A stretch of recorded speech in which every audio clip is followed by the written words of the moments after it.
Hello! Welcome, everybody, to the 18th episode of the D20 Initiative second season, Pages and Mages. And this episode is titled Holding the Beacon, because we're back in Eberron, in the library of Beaconhold, and about to start our final arcs of the season. Before I get too much further, we at the D20 Initiative would like to take a moment to recognize that we are settlers coming to you live from Calgary and Vancouver. These are places with a deep history and a legacy of storytelling.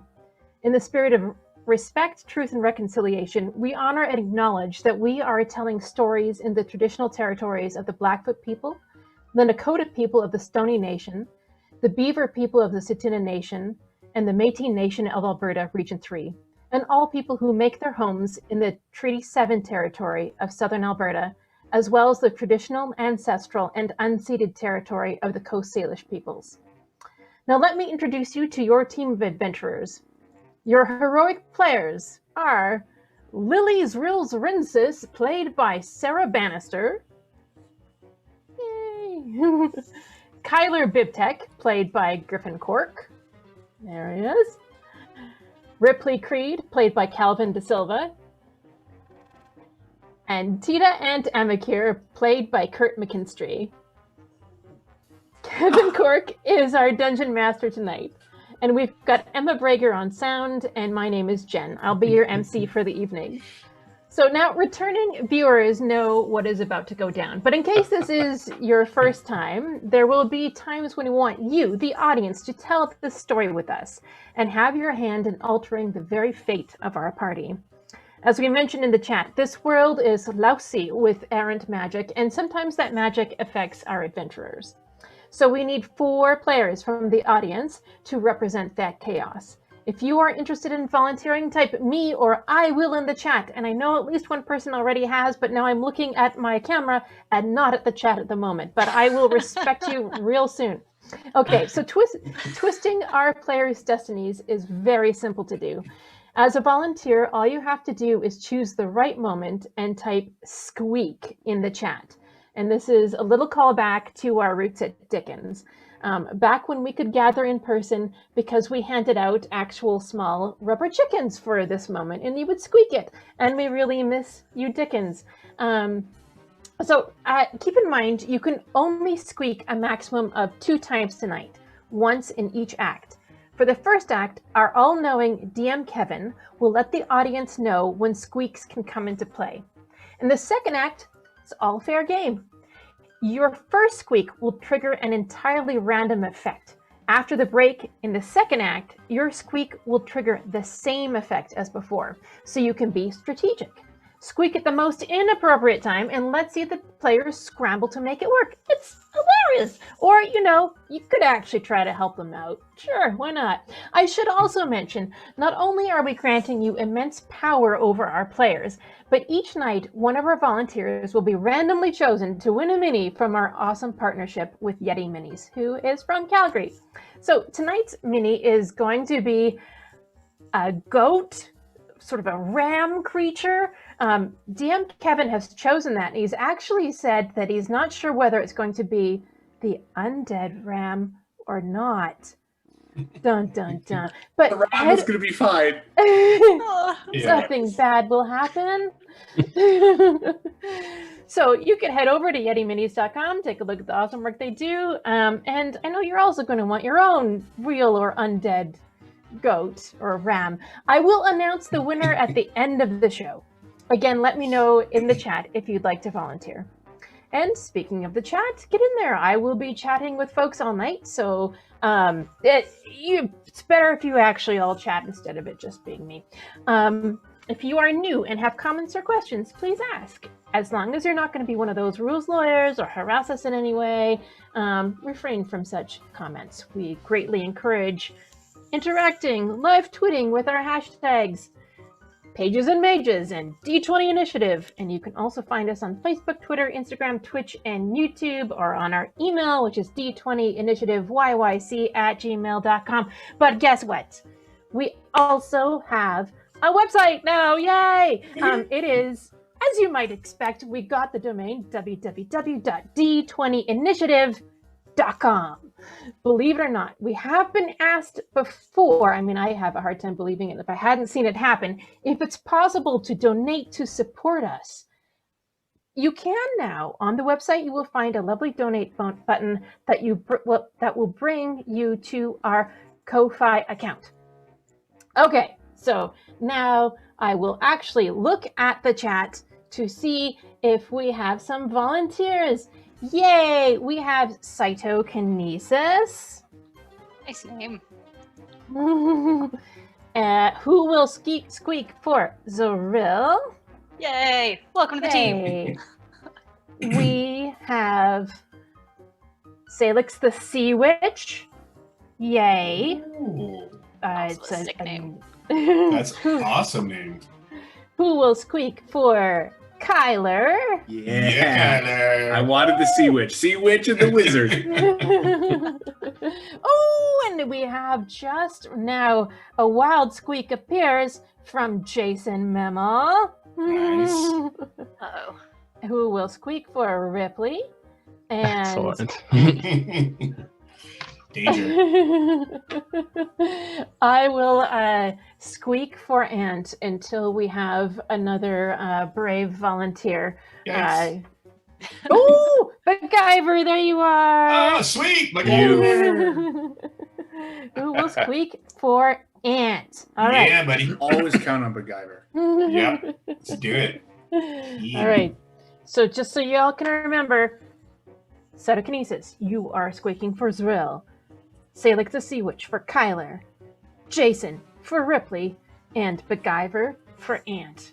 Oh, I'm looking forward to this. All right. I am going to hand it over to DM Kevin to start this wild adventure.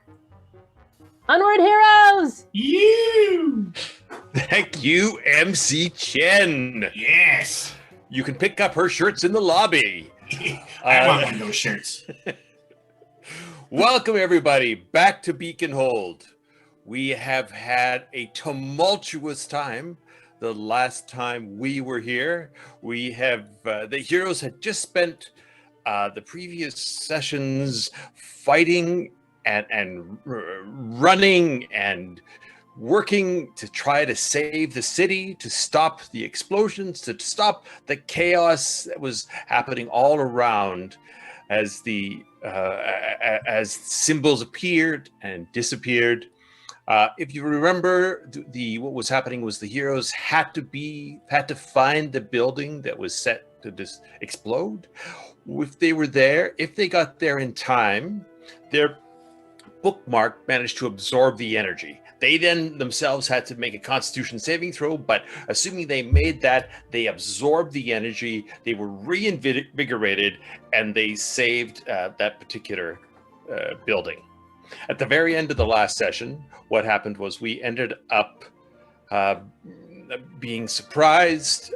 Ripley's parents, it turns out, have been misled by an overzealous angel, technically a solar, from Ilmater, who has taken it upon himself to try and push forward Ilmater's agenda, but in his own twisted way. So he's made a lot of mistakes. He's off kilter.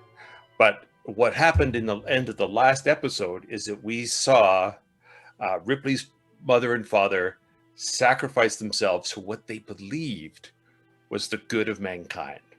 So as we come out of that chaos, as the heroes reemerge from that cellar, from that basement where they had the final confrontation, they take a minute, they look around, and they see that although they have saved much of Beaconhold, there has been many things that have happened. There have been buildings lost, there have been lives lost, there's certainly been many people injured and homeless.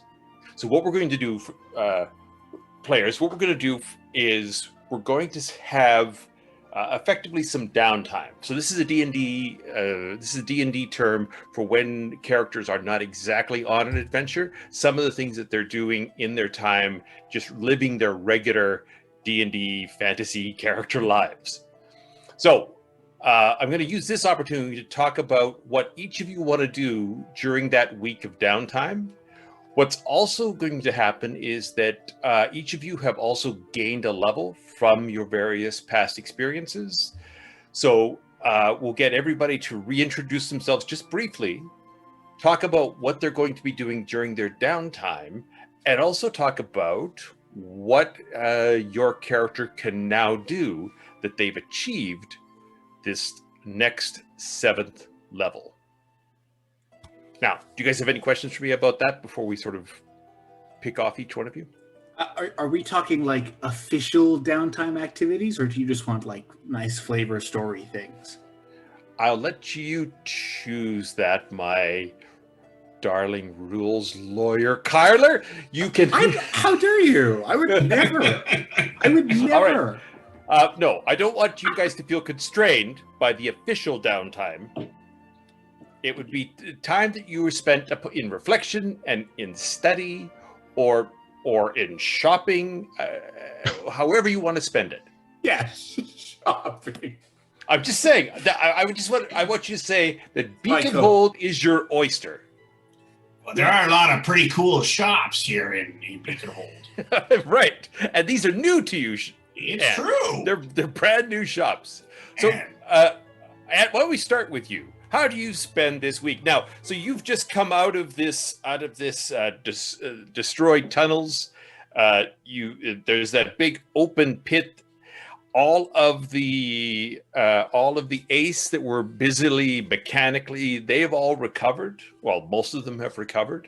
So all citizens are back to being themselves, but they are at this moment still all sort of shell-shocked and amazed and sort of covered with the white dust and wandering around trying to figure what's going on.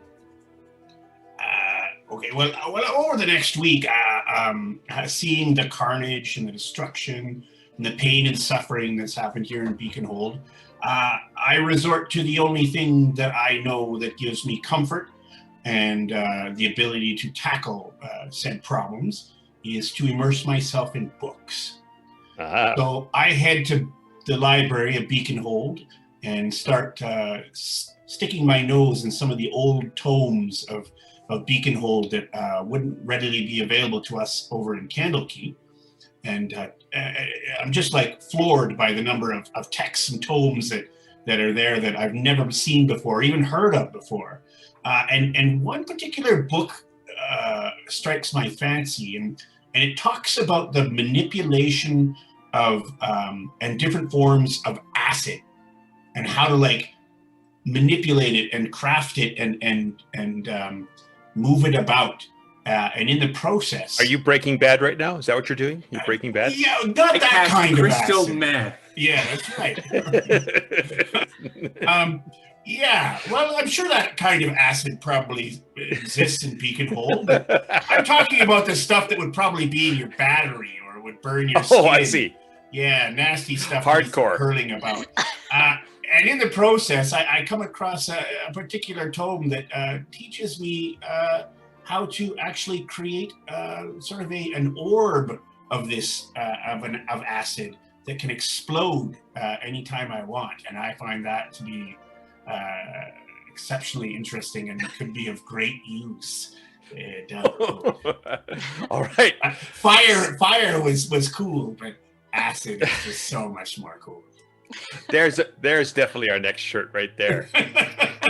Fire was cool, acid is cooler. So to get a little bit meta, tell me what is that spell?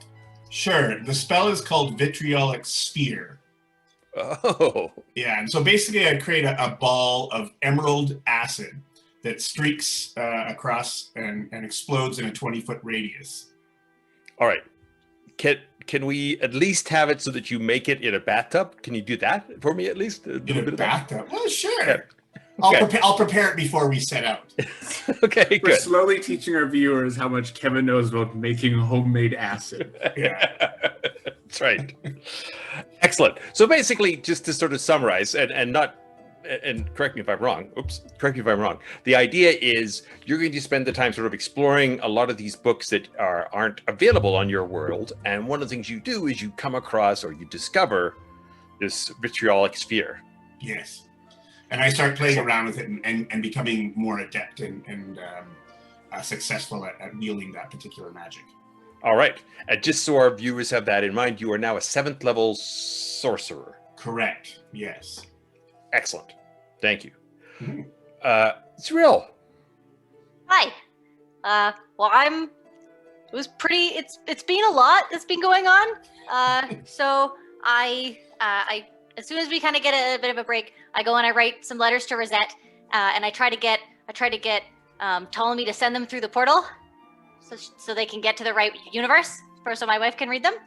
Yes. Along with, I took a piece of the train, so I try to get that in the envelope too, and just send it all over because Yeah. I'm gonna. As long as it's under 2 kilograms, he can send that on for you. Okay, I have to like break it a small piece off. I've obviously taken something very large. Whatever Okay. is biggest thing I can drag away from the train. And then I don't really know what to do in this town, and I like books, but I don't like them that much. So I head with Kyler to go on an adventure to find a cat. Pretty exciting. I don't remember the cat's name, but we fought. I forget what they're called. They're Fire like elementals. Thank you, fire elementals. Solar flares. Yep, living solar flares. We fought them, and then we went to the familiar universe, which was really cool. And we fought a giant chimera type beast. And I've learned a lot about fighting now. It's been so awesome to have all this practical experience. I just had to like practice in secret before, but now with all of this extra combat experience, I've actually learned a couple of new maneuvers that I can Nice. try out, which I'm excited for. And I also have gotten a lot better at knowing my enemy. So I can look at them and observe them for like a minute, and then I can gain insight into their abilities or their capabilities, which is pretty exciting. Excellent. So Then again, oh, go ahead. I was gonna say, and then I went and hung out with Arnor for a while and helped him to clean up and rode on his shoulder. Excellent. Yes. And he needs a lot of people to help. All right. So again, to be technical, Zrill is now a 7th level battle master Yeah.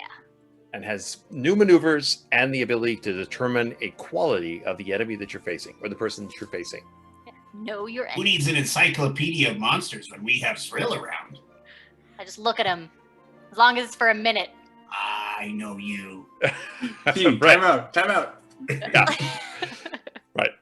So, yeah, we'll see how that works out timing-wise. But yes, it's excellent. Although, of course, when you're talking to people, that counts. When you're observing people, that counts. However, I will get you to tell me that you're doing that. That makes sense. All right. Kyler. Yeah, so Kyler is doing a little bit of kind of what he always does. He's hitting the books. He works at the Beaconhold library, and he's learned a few spells which we get into. But moreover, since Beaconhold is Kyler's home, I think Kyler spent a couple days of that week going to all of the crashed down buildings and just like working with the inhabitants of that said now wrecked building and using mending and just like working away. To try it like That. right. So it Yeah. started taking a while. So I think Yeah. I think as a classifier, and I know where all the magic artifacts are, I think I tried to put in like some kind of requisition form or whatnot to take all the scrolls of like Mordenkainen's Magnificent Mansion, Leomund's Tiny Hut, Galder's Tower, like that allow people to create their own homes for a time. And I'm going to start Nice. like handing those out in public. And if I have to break rules to do that, I may just. But I think I Kyler also is a librarian on the edge. it's a desperate time. But in that working with the people whose homes got destroyed, I think I want to search for some information of where my mom's might be. Oh, all right. Oh, and off of the familiar adventure that Zrill and Kyler had, I learned the spell Find Familiar off of one specific familiar from Familiar Land, which is a goat named Anton. So I've been spending some time with Anton. All right. And you're going to keep your familiar as Anton the goat? Yes. Oh, he All switched to you? That's so exciting. Yes. Or I'm misremembering, but that DM isn't here right now. No, we get to make the rules. Yes. Anton the goat switched to you. I see. Excellent. So, yes, between you and creating all the Mordecadian's magnificent mansions and working with Anton the goat, why don't you make me an investigation check? You could do it with advantage. Okay. And That's in fine. terms of finding out about your mothers. Not good. Not good at all. 11. I had a +6, and I got 11. All right. So, for the first half of the week, you are unable to find out information. You go ahead. Do it again. Again with advantage? Yep. Well, I'm assuming this is going to be a big focus, trying to find your parents. Yeah, it definitely takes priority. That's much better, 24. All right. And I'm sorry I don't have your mother's names here. That's okay. Linda and Janine. All right. So, you do find Linda. However, they had been separated. Janine had been in the main tower, the one that came down, the college tower. Okay. But Linda, you find no problem. Now, in terms of your, okay, we'll definitely check on Janine. No. Sorry, I wasn't sure if I we were saw that hopping into a face. scene or not. Far be I it was from ready me to to ask, crush. Mom. Far be it from me to crush things. Let's find out what you can find out about Janine. Mom? Oh, Kyler! And she runs over and she gives you this big hug and she lifts you up. Is Linda your big mom or your small mom? Linda is my halfling mother. Oh, okay. Well, she'll still pick you up as best she can. Yeah, she's stronger than I am. Yeah. And in fact, you start to wheeze and she gives you this big squeeze. Yeah. I'll do a quick whip around for Janine. All right. Go ahead. Do I see her? Let's find out. Oh God. 9. 9. You do not see Janine. I'm gonna roll good on some dumb roll later in the game. I'm gonna be like, how hard can I fart and roll a freaking 19? I can't wait for that to happen. I don't think you should be We'll see if it comes commenting. back. Don't be commenting on the audience participation now, Griffin. Yes. Oh yeah, that's right. Mom, where's Janine? She goes, I don't know. I there was this chaos that happened, an explosion, and I happened to be just out at the shops because there is so much great shopping here at Beaconhold. And I joked, Linda, focus. and I when I came back, the building had gone, our home had gone, and I'm going to look ahead to the tower right now, the College of Forest, and find her stuff right now. But I'm glad to see you're safe. I'm glad to see you're whole. Look at you. You look so big and tall. I'm so proud of you. What have you been up to? What level are you right now? I'm level 7, Mom. It doesn't. It doesn't matter what spell I learned, Mom. But I'm level 7, and I need to know if Janine was home or not when our tower blew up. She wasn't at home. She was at work. Okay. Thank goodness. All right. We'll find her. It's okay. All right. And what spell did you learn, Kyler Bibtek? In addition to Find Familiar, I took Polymorph and Dimension Door. However, this session, I'll only get to use one of those, but I got to learn both. And you do have Anton the goat right with you. That's He's right. your new... He's a hyperallergenic. He's one of those hyperallergenic goats that have no skin, maybe. Or no, sorry, no hair. No. Anton's a regular goat. We met him. My goat. It's just nice. Nice goat. I do like the hypoallergenic though. Kyler's constitution is weak. He's got healthy skin. Actually, he's not shedding any damage. Actually, that's a great idea. Let's see if you're allergic to Anton. Magic! It's a magic goat! Can I at least do... No, it doesn't matter. I don't have any extra bonus for saving throw. 10. Perfectly average. All right. Average Anton. The goat. You. All right. Is there anything else you want? I mean, obviously, we're going to spend time looking for Janine. Is there anything else you want to do in that during your downtime? No, I'm good. All right. Ripley, as you emerge shocked and staggered by what's gone on, how do you want to spend your week? Right. Well, at first I thought, well, I should probably have a funeral service for my parents. All right. And I would have liked to have buried them as the tradition of our religion, but I believe their bodies were completely disintegrated. So that's kind of a bummer.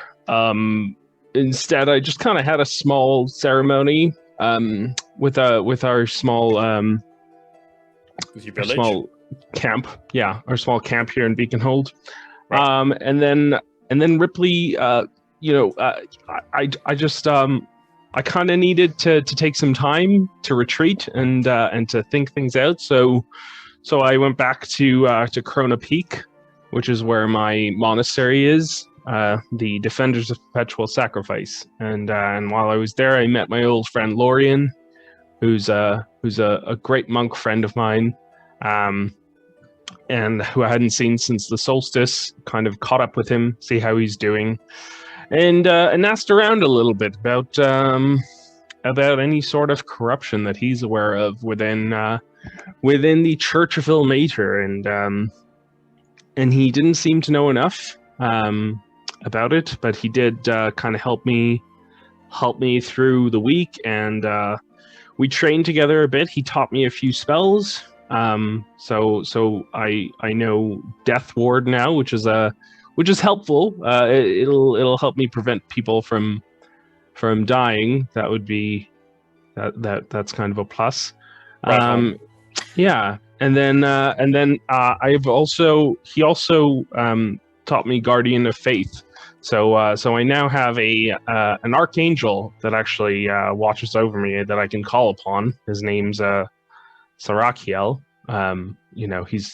He's a great guy. I've every once in a while that I've called on him, he seems pretty cool. But he also seems to think that I shouldn't be calling on him for menial duties, because I asked him to keep me company on the train, and he wasn't into that. So I told him the next time I call on him, it'll be for something meaningful. But anyways, right. Yeah.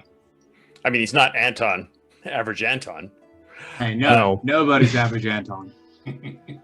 What was the name of the senior cleric that taught you? What was the name? Lotharian? Lorien. He's not a senior cleric. He's just a monk that I kind of that I know very well at the monastery, and that we've known each other for years. But right, yeah. All right, Ripley. Actually, just to finish that off, to be crisp, you are now a 7th level cleric of life. That is correct. Guardian of Faith and Death Ward. And Guardian of the Faith is the one that's the shield and the sword, invisible archangel in your case. Yeah. Yep. It's a right. Yeah. Excellent. So, Ripley, on your very first night on retreat, as you're laying on your very simple pallet in your cell, the Vespers and everything has been spoken for at night. Everyone is calm and sleep, and it's dark. You notice a warm yellow glow coming from. Actually, it's coming from underneath your bed. That as it sort of starts to warm the room and heat the room. Okay. Okay. Can I? I don't know. Look around the room. Can I turn on a light? Is there a candle nearby? There would be a candle, certainly. Yeah. Cool. I'm gonna light the candle, see if I can see anything around the room. Yeah. As you're lying in your bed, you can't see anything. What you hear is this sort of soft, gentle humming coming from underneath the bed. Huh. Weird. Okay. I'm going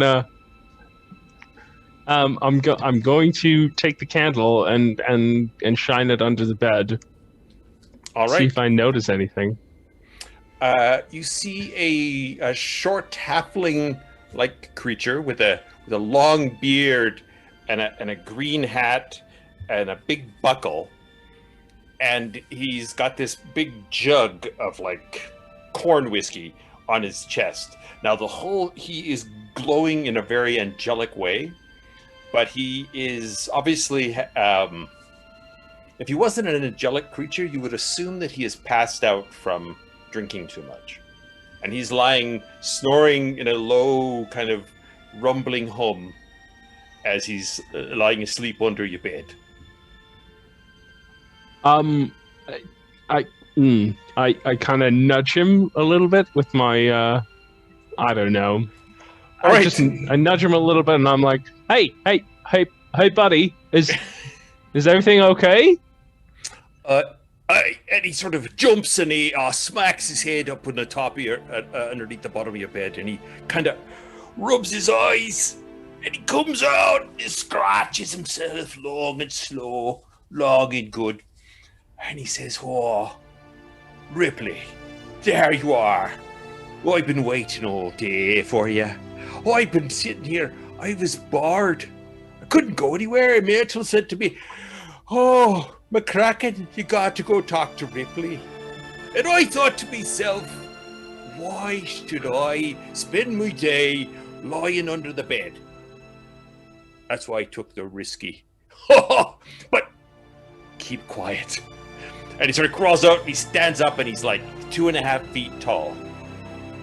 And he says, "Ripley, there's been a terrible, terrible thing that's happened. Dun Peter. Do you remember Dun Peter? Now, Dun Peter is one of the major solars of Ilmater. So he is effectively Ilmater's... He would be in charge of the Guardians of the Faith, for example. Because Dun Peter has gone rogue.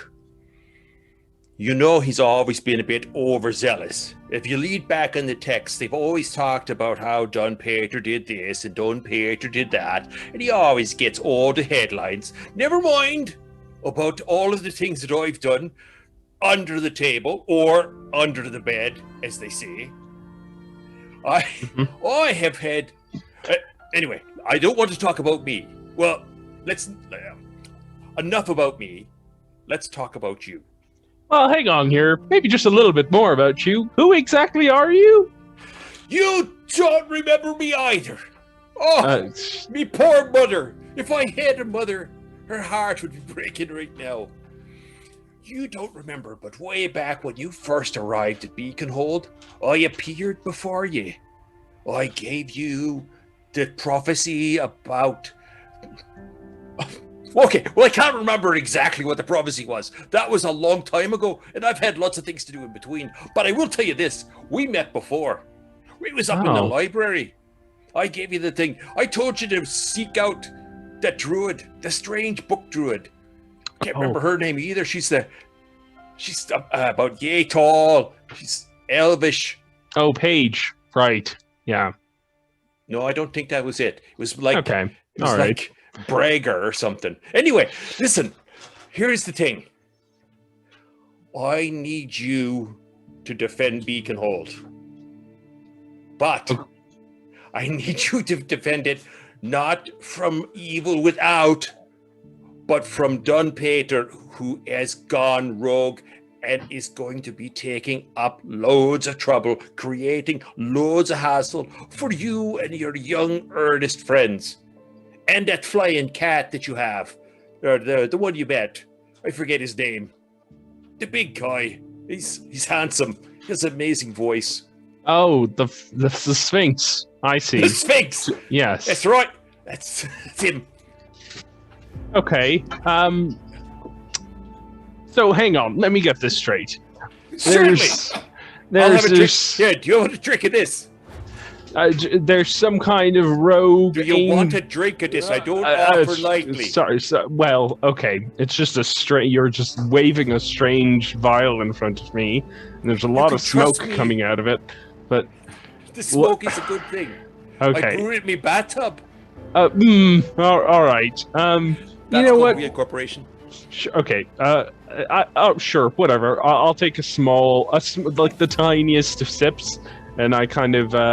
Oh no! All right, roll me a Constitution check. No! You forced this on him, Kevin. Yeah. That is a 22. Oh, So- damn! Your eyes go like this bright yellow for a minute. You see all the hair stand up on end. And now just roll me a insider, please. 4. You have 4 temporary hit points. Oh. And Wow. at this point, as he takes that swig, each of you feel a quick surge in your bookmark area. And actually, let's just quickly give everybody a reminder of what that looks like. Zrill, where's your bookmark, or how does it manifest? My bright red hair turns into actual fire. Very exciting. There you go. And Ant? My beard sort of unravels, unfurls, and splits into 3 kind of like long, lengthy points. All right, let's say hi to Jen, and we'll maybe find out about some other person. Speaking of all of your bookmarks, we are about to find out Ripley's right now because Jason has squeaked for you. Oh. And I recall what yours is, so it's exciting. Yeah. So when Ripley's bookmark's activated, he unfortunately has a really bad case of nausea. He starts dry heaving, and beams of light start emanating from his mouth. So he's kind of he immediately starts to double over after doing the shot, and he's like, "Oh!" Yeah, perfectly timed, Much for Jason. your I must con say. save. You have to make it clear that you handled the whiskey good. Yep. Oh, so,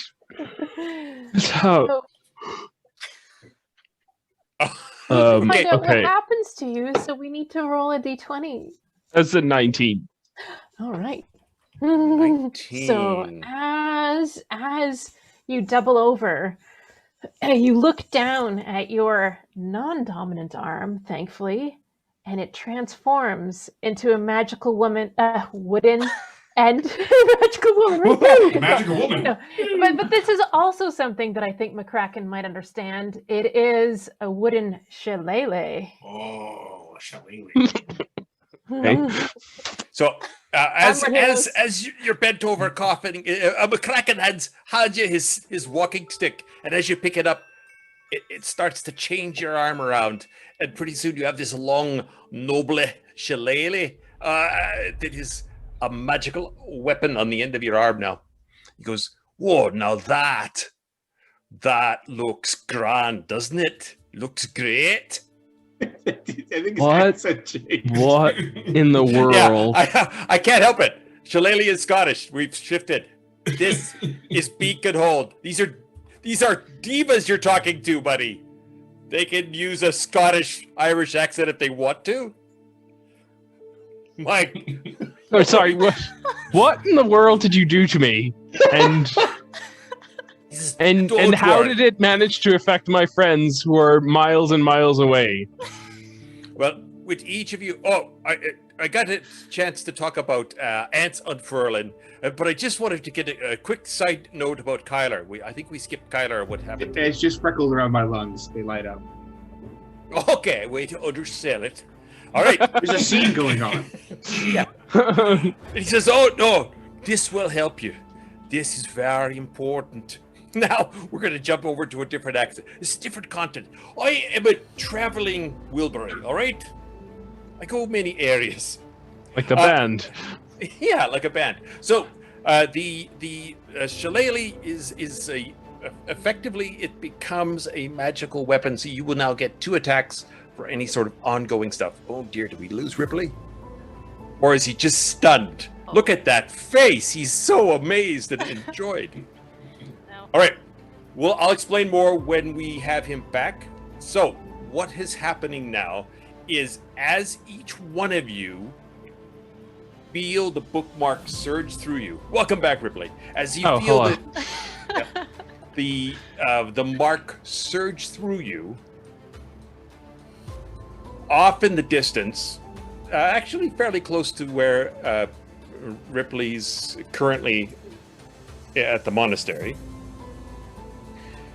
you hear this sort of low, rolling, mechanical sound. And there's a deep rumble. All of you, anyone in Beaconhold, everyone gets a little bit panicked because there is a low rumbling sound as you feel something coming slowly up from the earth. And it's another train. If only it was another train. Oh no. Is it another goat? Or an IKEA? All right. A lot of All big right. monsters. Everybody get something out. Go ahead. We're obviously not going to move forward. Ripley, Kyler, anything you want to... You created this world. Yeah. I know. Thanks for helping. All right. Ripley, as you are sort of staggering out of the monastery with the rest of the monks and the clerics and looking around, you see this gigantic metallic hand reach up through the earth and start to sort of appear, arms towering up 2 stories, 3 stories, 5 stories, as this arm, this shoulder, and then eventually this whole huge titanic creature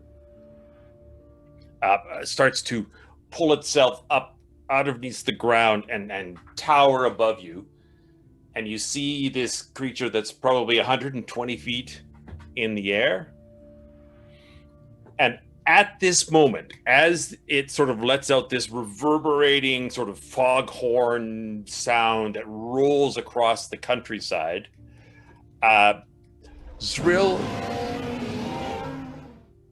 there we go. As Zrill, Kyler, all of you, well, the 3 of you, you see Ptolemy lands before you. He reaches down. He looks at you and he says, "Zrill, I need you. There's something new. I thought this was over. It's not over. In fact, it's worse." And so he lowers himself and he says, "Hop on. We need to fetch. Hop on. I'm there. I'm ready." All right. Go. So he gathers you up onto his back. He lands before you, Ant. Same thing. Gathers you up. Pull. Asks you to join him. And there, of course. Let's go. What do you need? Excellent. And he flies. He circles the tower. He spots you, Kyler. He lands on a pile of debris. Where you see the 2 gnomes on the back and this huge sphinx there. And he says, "Kyler, we need you. We need you now. Ripley needs you. Beaconhold needs you." Told me I don't know where my other mom is. "I will make sure that we find her. I will make sure. I shall not rest until I find her. I need you to come with me now." I need a promise, told me. I will give you my word as a solemn sphinx. Okay. And so in this very serious moment, I'm going to toss a spiritual goat onto the back of Ptolemy and go, "Let's do this." He nods high-five. solemnly. Yeah. High-fiving the goat or the... First Kyler, then the goat. Yeah, all in all. Right. We go around. Yes. I hug And the Ant goat down. is solemn as well. This is solemn Anton, the noble goat. Kind of like a Tamagotchi. The mood changes. Yeah. and he'll stand right on the Sphinx's shoulders. Near, far. Anyway, I'm holding on to him so he doesn't disappear or fall off. Soar into the sky, and you hear this little goat voice. I'm going to the world, and you land just outside this monastery as this creature is appearing in amongst. You see Ripley, and you see Lorien, and you see all of these clerics and monks looking up at this creature, and you see sitting on a rock, just sort of polishing off, is this glowing green Irish Scottish creature, and he looks up and he kind of he smiles at the Sphinx, and the Sphinx sort of blinks his eyes at him, gives him a sort of a very noble bow, and he says, "I'm going to return to the city. I will have them prepare as best they can." And he nods at you, he nods again at McCracken, and he leaps back into the sky and disappears back towards Beaconhold. So, here's the thing. Dun Peter has infested this giant creature right here with, it seems like, some sort of strange power. He's drawn the power from all of the souls that he was responsible for, and all of the energies of the life force of these poor Ace. Now, as a reminder, Ace are autonomous clockwork entities. They are effectively the Gearforged, for those of you who are following along at home. And they had been, or at least some of them, had been taken over by the spirit of Dun Peter, and had done a lot of his Dun Peter, and had done a lot of his dirty work. So the what McCracken needs you to do now going forward, what I need you to do is I need you to bring that down before it reaches the city and finishes off the work that Dun Peter tried to do directly. So this is his last ditch effort. This is his final come to destiny. See what he can get done. So if we kill this thing, isn't that just like what happens to the souls that are powering it? If you are able to bring this down, take it apart, fall it apart, then all of those souls will be released to their final proper resting place. All of the energy that is pent up and has been twisted by Dun Peter's overzealousness, and mistakenness will be turned back to their proper energy, tend to their proper final resting place. It would be a mercy for all of you, and a mercy for him, and a mercy for them. But most important, it will keep the light of Beaconhold shining on this land, so we don't have the darkness spread like we have in the others. Can I count on the four of you to gather and work your best to bring this monster, this titan of destruction down? Yeah. Will all of these monks and clerics help us? I was going to say the same thing. Yeah, I'm sure. Fight against a that's an excellent question, Zrill. That's an excellent question. You're right. It would make such sense for all those monks and clerics. Yeah, especially since they're so attached and involved with the situation, given the god. It's like their home. Yeah. Yeah. I'm afraid they're all pre-committed. It's funny. Weird. Monks get pretty busy from time to time. I guess their monastic tradition is flaking. No, they're not warriors. Half of them definitely are warriors for sure. I'm pretty sure I know a number of monks in there. They are happy. They are happy to lend you a hand. Here's what they'll do. They'll work on getting the city organized and evacuated. They will also be available for you if you need like a cure wounds or something like that. They're definitely committed, 105%. I feel like that's a pretty good plan, actually. If things are going to get ugly, and if this big creature starts wielding its weight, things could get destroyed and people could get seriously hurt. We need people out of the city. Yes, we need these. The monks will focus on helping the people. You'll be able to return to them. Ripley, roll me a 4-sider and add 2. All right.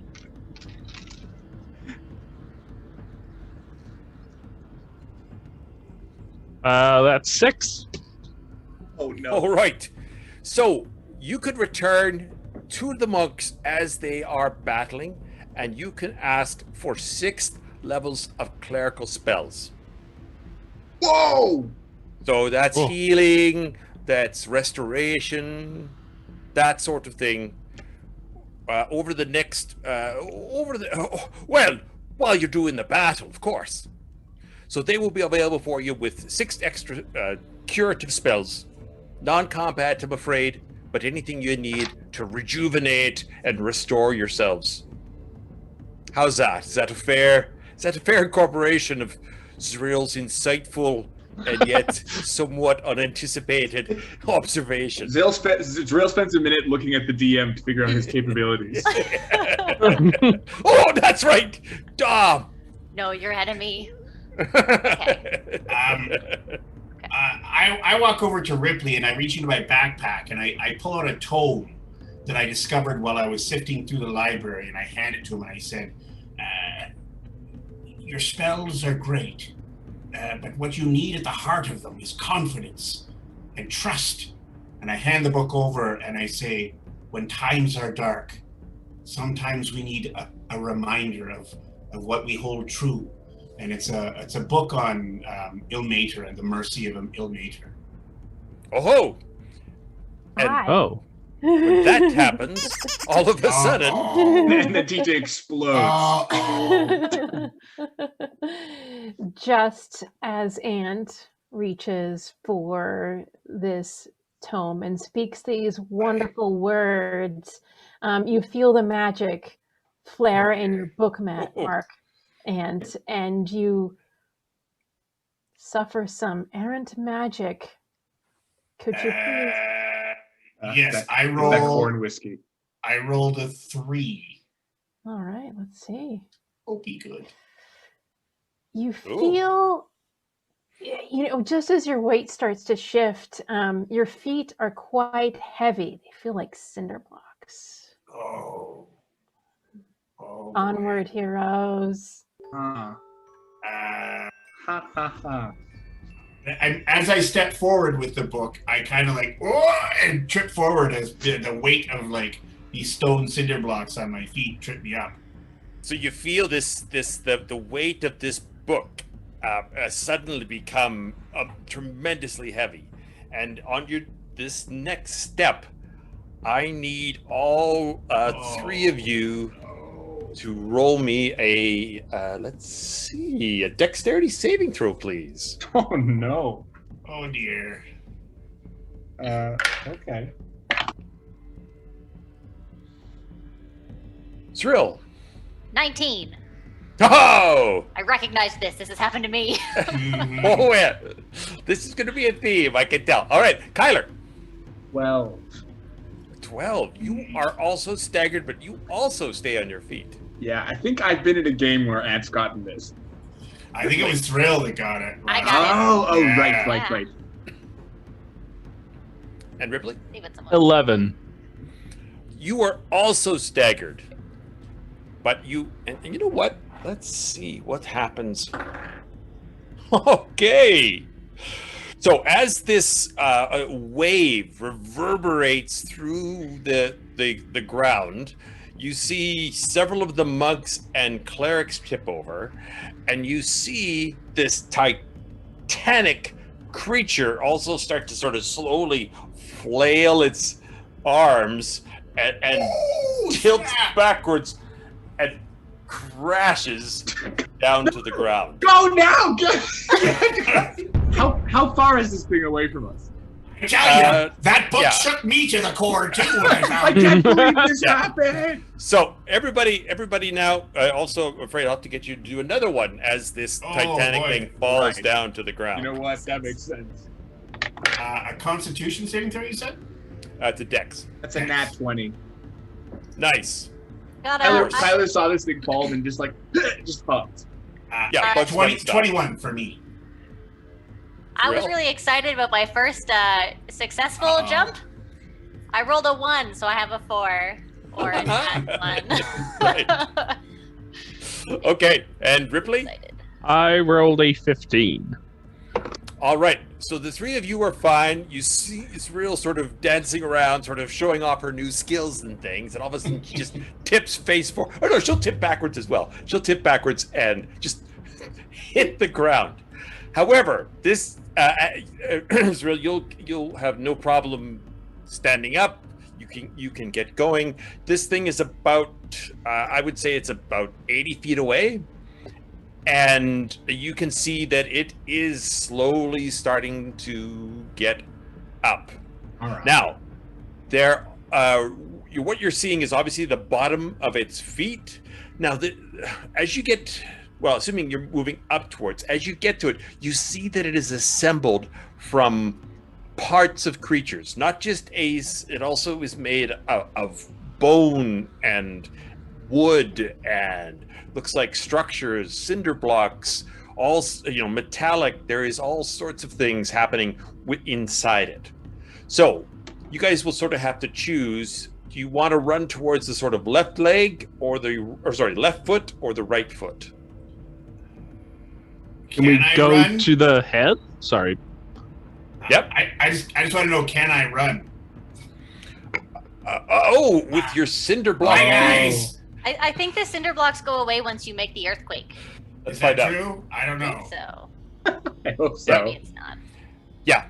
It looks like you had these. You take that first step. It throws everybody off. It caught the Titan off guard, but you are not cinder blocked foot. You're not sleeping with the fishes. I don't run very fast to begin with, let alone with cinder blocks on my feet. So. Right. And who knew how you knew to know that? But you can't run towards the head. What's happening though, Ripley, is this thing is starting to stand up, and obviously its head would come up first. So I guess realistically, it would be the right hand or one of the 2 feet that you guys could probably get on before it starts to move. Can I cast a spell? You can choose to run, or you can cast a spell. You bet. I don't. This thing is. How tall is this thing, feet wise? Right now, it's about 15 feet tall because it's lying flat. But when it's tall, it's 120. Right, 80. Okay, so I can't reach its head, but I'll get to my inhaler and kind of taking a deep breath. Oh no, and everything's gonna be fine. Hold that breath. Come on, Griff, hold that breath. Because, so Salix the Sea Witch had very nice timing. I appreciate Sea Witch's timing. So, my friend Kyler, you feel your bookmark flush with power. For good or for ill, let's find out. I rolled a powerful bookmark 16. 16. You feel this tickle in your nose? And you sneeze! And suddenly there's like 2 of you right beside you. Hey, good stuff. You have a twin, Kyler? Yeah, He has 2 twins, one on either side of him. Onward, all 3 of you heroes. Yeah. Yes. That's right. Okay. All right. So all 3 three Kylers breathe in now. And so this is perfect.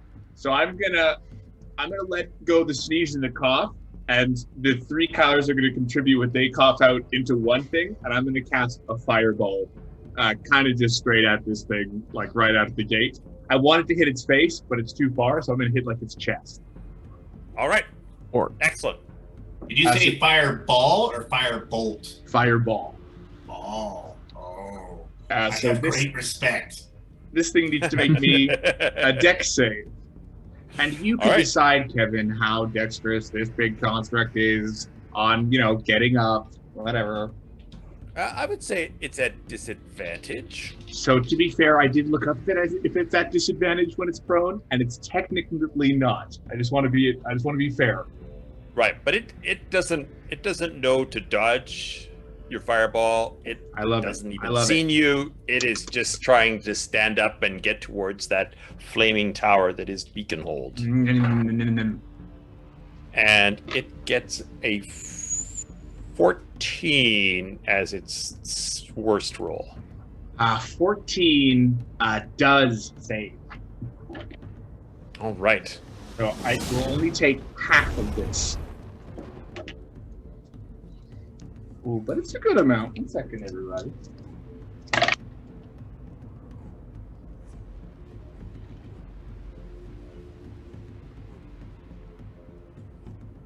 Uh, 29, so 14 fire damage. All right.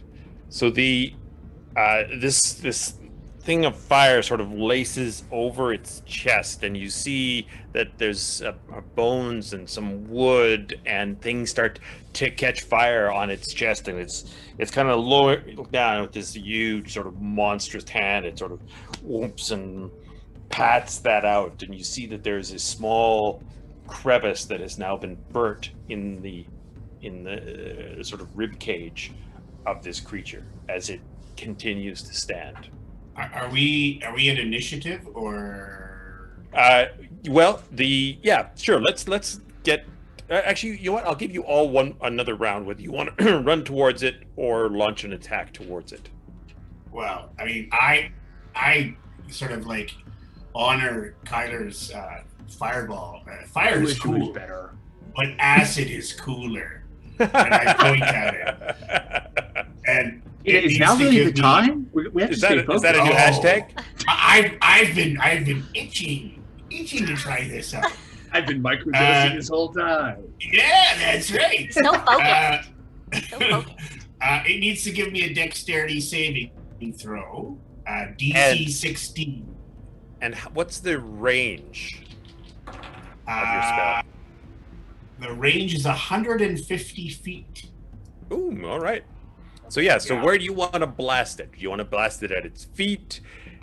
Right in front of its face. All right. You won't quite be able to reach its face. You can reach up to its chest from the amount of distance it is away with your 150 feet. Okay, that's fine. I'll do that. So you could put it right in the same area where the fireball hit. Yeah, well, that's kind of what I'm like. Fire is cool, but all right, acid is cooler. Hashtag. Yeah. You got a 20 and a 3, so you get full damage. Okay. Well, let's see what happens here. That is 10d4. Nice.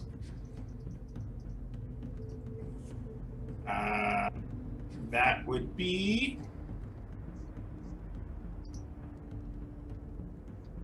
Oh my gosh, what's going on here? There we go. 28 points of acid damage. Woof. So, as well, just as a little sidebar to that, at the end of its next turn, it takes another 5d4 acid damage because it's basically splashed onto this creature. Oh my god. Yeah. All right. 15d4. Yeah. Yeah, it's good. All right, just remind me, Kurt, because I won't remember that. Okay, I will definitely do that. All right. From this this wound that has now started to sizzle open, you see several dark figures start to spill out like pale maggots in the moonlight, and they tumble down the side. Some of them have already been damaged by your spells. This thing has this gaping wound, and what you see coming towards you are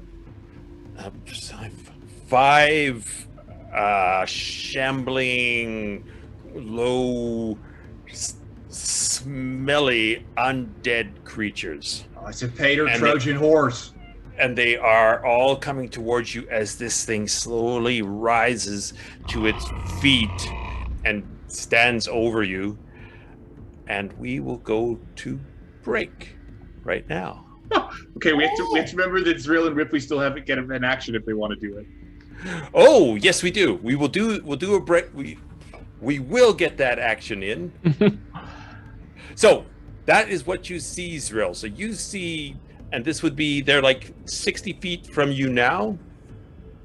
You see these undead shambling creatures. They are a mongrel of flesh and metal and death. Speaking of which, hi, Jens. Oh. Yes, this is so perfect. Thank you. I was like, oh no, you were going for break, and then but Zrill hasn't been spoken for, and then Spoken for. Action, and Word of the day. cytokinesis rose to the occasion and squoked. The magic in your bookmark, Zrill, your hair. And we will find out. Is this a wheel or woe situation? It's a 9. That's Favorite number. Could be either. A swarm of iridescent beetles pours out from under your clothing. It kind of tickles their tiny squeaks, demanding that you choose a target creature within 30 feet of you. Onward, heroes. Thank you, Jen. I have waited for the Beatles. Zrill gets very excited. What's within 30 feet of me? Yeah. There's nothing directly 30 feet in front of you, but you could move up 20 feet, and then they will be within 30 feet. They're 50 feet away. Yeah. All right. Okay. So you race up, and you can also choose an action now. What do you want to do with your action? Because we will say the beetles are a bonus action. Okay. So I can't get to any of them. So I've been excited by the fire and the acid, and I don't have any really exciting spells, but I have Eldritch Blast, so I'm gonna try to do that. Ooh, yeah. All right. Maggot creatures, and then send the beetles at them. Okay. 21 to hit. That will hit. Better than my 1. Okay. That's for 10 whole points of force damage. Excellent. So yeah. The Eldritch Blast lances out and sticks into the chest of one of these creatures, and then it is swirled over by these beetles. So with the beetles, I think you roll a d6. Okay. Check its damage. Damn. Whole 1. Yeah, all right. Beetles. Yeah, so beetles. These beetles are chewing on this creature, and you see this thing sort of scratching at itself, and it's completely covered in these iridescent, sort of glistening beetles that sort of spill into its skull socket. And the look, it's so cool. Iridescent skulls. Iridescent skulls, and then this Eldritch Blast blows away part of its jaw. Oh, it's still coming, hey? It's still coming. All right. Ripley. You got that great noble shillelagh? That's true, I do. I don't know. However, it is. Yeah, it's a ways away right now. I don't know if I just want to wail at it. Oh gosh, can I get close enough to climb it? You could climb up the leg. You guys are all standing at the foot. You can tell me. I guess it would be. Well, you tell me. Is it the left foot or the right foot? Whichever one looks less dangerous. I see. Yeah, left. We'll go with left then. Sure. The left foot. Yeah, I think I'm gonna want to try and get on this thing because I don't know how fast it's gonna move and if it's gonna outpace us to Beaconhold. Right. So that's my call. All right. So I'll just get you to do me an acrobatics. Oh, good.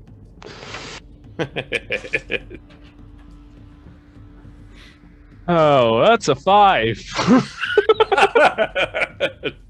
All right, so you're like jumping and trying to, just can't find a way to get purchase up on this like 10-foot ankle. You're just sort of looking up at this ankle. You're trying to swing your leg on and trying to get, and you just can't get up on this thing, and you're banging on it. You got the one hand, right? You only got the one hand because it's hard to climb with a shillelagh. It's hard to climb with a shillelagh hashtag. All right, did we cover off everybody for this first round? Excellent. So we will start again fresh in 10 minutes, and we will see how this begins to play out.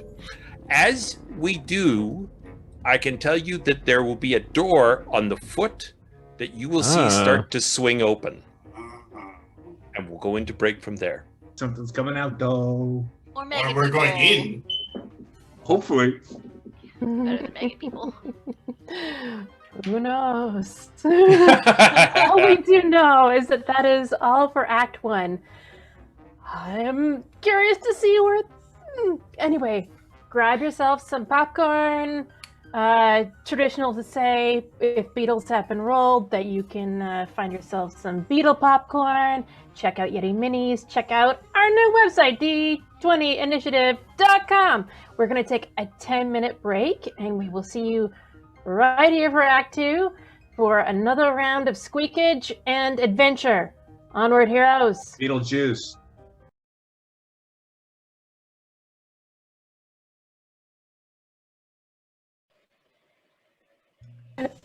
Hey, look! Yeah, we all got the cue. We're all appearing. Welcome back, cast, audience, everyone. Welcome, and all those people watching on YouTube, maybe days later, who knows. Welcome back to the second act of the 18th episode of Pages and Mages. I hope you had time to, check out our new website, D20Initiative.com, or look at some YetiMinis.com as well. Anyway, a nudge for my brave volunteers. You now have another squeak reloaded for this act. The effect is the same as before, so use some strategy and really try to mess him up, or, help him out, I guess, is an option. Who am I to judge? Either way, get your squeak on. So, enough from me. Let's find out what's happening next in this battle. Onward, heroes. All right. Oh, do we lose Curt? We lost no. one. Huh? He's Oh, back. here he is. Give it. He has had an internet problem, but I'm back. Right. All the point All is right. all the acid. Right. Probably all the acid. in the You're system. right. Yeah. Yes, you dropped your acid and you're ready to roll. I'm so ready to roll. Okay, so here's the situation. You see Ripley trying to climb up the side. Zrill has just bolted one of these undead, weird manufactured creatures. Kyler and Ant are high-fiving each other over Fire and Acid, their new rock band. Yeah. And this thing is slowly standing up. There is a door that is opened at the base, well, basically on the foot of the left foot of this creature, and from its chest has dropped 5 undead manufactured creatures. So we'll get into initiative, but I just need you guys to decide as a group or individually where you're going to go. You're going to try to get into this door that is opening up. Are you going to attack the creatures that are coming towards you? Are you going to maybe try to get in that crevice that's created in the chest? Which one thing as a group are you going to do? Can I confirm that the ace is 80 feet away from us now, and the little maggot undead things are 60 feet away from us? At the head of the ace is about 100 feet away from you, 80 to 100 feet away from you. Mm-hmm. The leg is right beside you. And the undead manufactured creatures are coming towards you. They're 30 feet away from Zrill and 50 feet away from where you are. Wait, the leg's right beside us, like it's walked up to us? No, you've fallen down and you've run up to it. I didn't. Okay. Well, then you are back a bit, but Great. That's what I was wondering. banging That's all I on the wanted to know. side of this metallic leg, Right. trying to haul himself up. I love By it. the way, Ripley, your hand has turned back into a regular hand. Oh, look at that. Right, and I'm only one Kyler currently. You are currently only one Kyler. Great. I think we should. I really want to go smash those guys, but I think we should focus on the big one. Yeah, I agree. Can we get into the crevice that we created, or? I would say yes, because it's human-sized creatures that are falling out of it, so it's probably bigger than human-sized. Can we physically get there? Yeah. You'd have to crawl up. Or along the... Yeah, where is it located? Like on the body? The crack is sort of the rib cage, so it'd be down the side. The left right. side, I guess it would be. But there's also a door in the foot, right? Yes, that is currently opening. I'm gonna cast fly and fly up in. You can take Kyler. All right, He's so the only one you can lift. Oh right, All right. yeah, we established that last time. That's right. all right, so the plan is try to make the crack in the chest. I'll be honest, Yes. guys. I will not be as useful inside. Most of the things that I do explode outwards at a good range, so inside may cause problems. All right, I'm gonna get you everyone to roll initiatives now, and we just need a decision. But you know what? If you guys want to make individual decisions, we will work with it. Ant rolled a 20. Zrill's got a 17. Kyler rolled an 8. Okay. And And Ripley? 18. All right.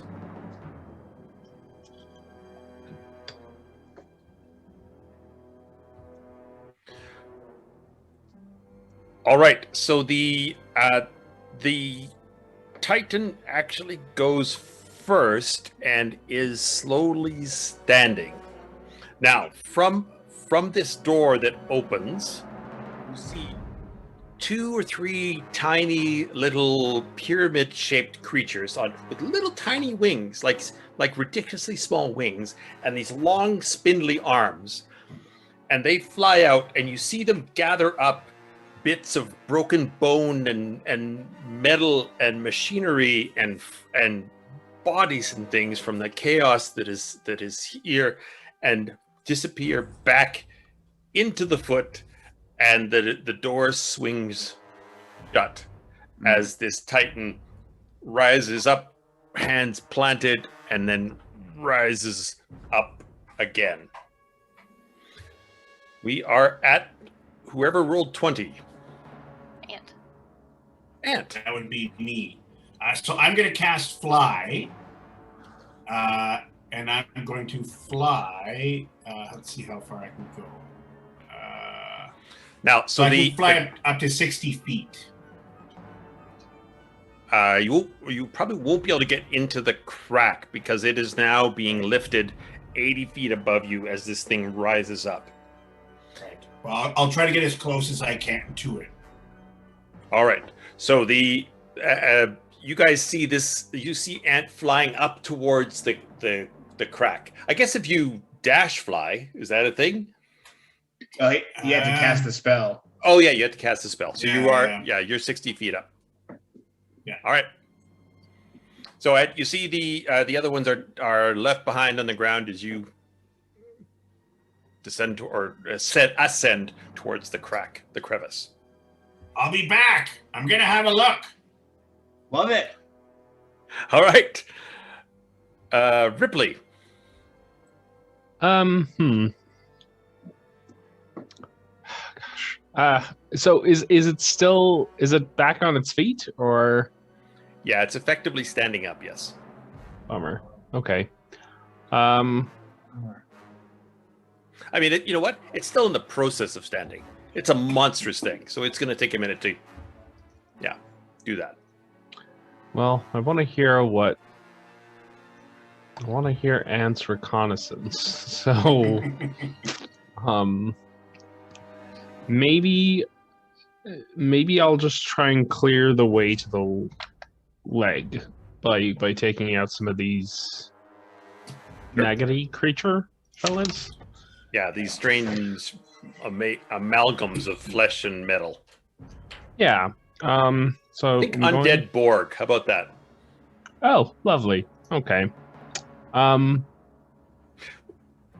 Cool. I think I'm going to use Sacred Flame. All right.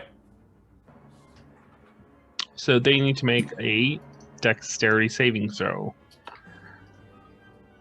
All right. And are you? How many do you attack? I think Or it's, you only just attack one? I think it's just one. Yeah. All right. So, Zrill, the one you hit has a particular set. Has an eye hanging out. What color is that eye? It's undead. It's Yeah. red. All right. Red eye. Okay. I like All the right. flight. So, Ripley, do you want to hit red eye, or do you want to have your own fresh undead rotting zombie? I mean, there's, his red eye's calling to me. Might as well take him out. Okay. So, a dexterity saving throw, please, Mr. Red Eye. All right. Oh, it's pretty good. It's a 16. Oh, look at that. He beat it. Wow. Good job. Oh, you know what? Hold on one second. Let's see how these creatures respond. Nope. Yeah, they're pretty nimble. So even though this thing is undead, and you can see that it's moving very quickly. Like, it's supernaturally strange in terms of how it's moved, and it's also really dislocated. Like, its body isn't functioning like a regular body, and you can see that some of the limbs are connected with cords, some of them are connected with metal gears, some of them are just fused flesh. So it's a variety of things, but it steps aside and it twists its body at an impossible angle as it avoids your sacred flame. All right. Well, Zrill. I see the door shut, so I realize we can't get in that way, and saw Ripley's attempt to climb it, and I remember my attempt to climb the Aikiant, and it didn't go well. So I'm just gonna run at the mega dudes and try to hit him. Forgot All right. about the IKEA. That's a genius name. Who thought up that? IKEA. That's amazing. It's unclear. We don't have time. Okay, we're gonna try it with the longsword, whichever one I can get closest. I guess Red Eye. It's probably the closest one. Yep. He Okay. is the one you originally blasted, and he's still got bits of beetle on him. 24 to Ooh. hit with my longsword. Ooh, is that a crit? No, All right. 18. And then we're gonna get, right dice it is. Ooh, 11 slashing. 11 slashing. So you slice into Red Eye, and poor Red Eye's single remaining eye plops to the ground. He's blind. His disadvantage. He is not blind. He doesn't seem to need his eyes per se. Darn. Okay, I'm gonna try to hit him with my warhammer next. Oh, 13 to hit. A 13 does hit it. Oh, okay. And that is for 8 bludgeoning. Excellent. So you bludgeon this creature. Right over the head. Well, I guess, I don't know if I can reach that high, but right in the ankle. Right. You're raining blows down. From on the it. head to the ankle. Yeah. Yeah. And you have one more attack, remember. I have one more attack. You do. As a dual wielder, you can do 2 with your main weapon and the offhand. Oh, okay. Yeah. And I'm gonna try to smack it again with my warhammer. Well, which one of you sort of you like your main weapon, your sword or your hammer? I really like hitting stuff with the hammer. All right. Yeah. Actually, you can tell that from that. Yeah, absolutely. Yeah. My All sword right. is there too. It is Right not... here. Okay. Warhammer. That is a 19 to hit. Ooh. All right. Or 7 bludgeoning. All right. Tell me how you end Red Eye's miserable existence. I jump as high as I can to get above his head, and I smack it down on top of his skull and crush him down. All right, so then it's flattened, and there's just 2 hands and 2 feet flapping there, Bugs Bunny wise, as Red Eye is brought out of its misery. Nobody likes a red eye.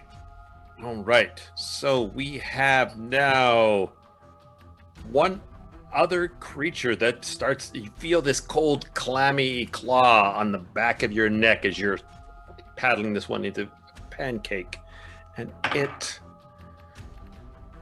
7, I assume, is a miss. Yeah. And then you feel this teeth for 13 come to try to bite at the back of your neck. 13 is the attack roll? Yes, it is. Well, it misses. All right. So this thing is back at you, scrabbling to sort of get purchase on your arm or your body, and you feel these teeth sort of clashing at you, but it is unable to get purchase. And then I'm going to use a superiority die to use. Gosh, which one should I use? I think it's the new riposte. Yeah, I have riposte and I have parry now as well, but I will use riposte. All right. Oh yeah. Have to expend a superiority die, make a melee weapon attack against it, and add the superiority. Okay. We're gonna try to hit it with the warhammer again. It was being so effective. Right. So you swing you feel this thing and you swing your hammer around to like clop it on the ankle or wherever you want to clop it. With a 13. It does. You catch its leg. We're gonna and go you right do how for much? I'm going right for the teeth because it was trying to bite me. Okay. All right. Fair enough. So That's fair. so I add the damage roll. Okay. So then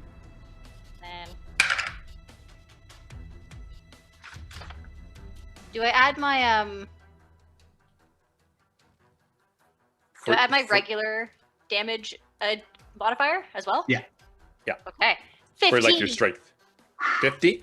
15 bludgeoning. 1 bite. All right. I don't have So- any of the weapons that Hiya! powerful. 50. So you see the thing go kind of slow sideways, and you get that kind of reverberation effect as it's 2 teeth. Yeah. Yeah. Good stuff. Chicklets.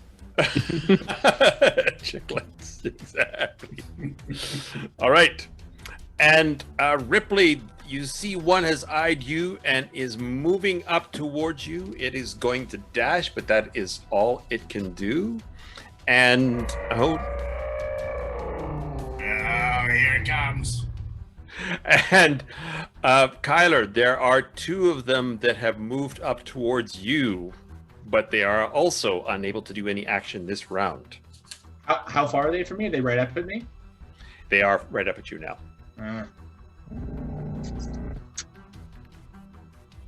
And I think it's your turn, right? I think it is 2. I am going to. Oh, that ruins my plans. I'm gonna. Hold on. Maybe your plans maybe mean not. nothing. Who knows? That is a squeak from Salix the Sea Witch. Sea Witch, for you know what time it is, Sea Kyler. Witch. You know what time it is, Sea Witch. Yeah. So, your bookmark flares, and you again feel that tickle on your nose. This time, you kind of know what's going to happen. Yeah. You give in. Ooh. Onward, heroes. Sea Witch, where have you been all my life? So, Kevin, just to clarify, I have 2 duplicates. Yes. Yeah. Okay. One on either side of you. Great. So then I am gonna do what I wanted to do. Is I'm gonna move back 25 feet. You're going to move back 25 feet. All right. So these 2 creatures will get 2 attacks on you, but then the spell itself. Yes. First, see if they hit. Right. I have to just quickly look up the details of mirror image because it's not as simple as it used to be. Yeah, it's. I have it prepped anyways. So it has a separate AC that you hit. But when you roll to hit, then I decide I have to roll, and then that decides whether or not you hit me or my mirror images. Right. Okay.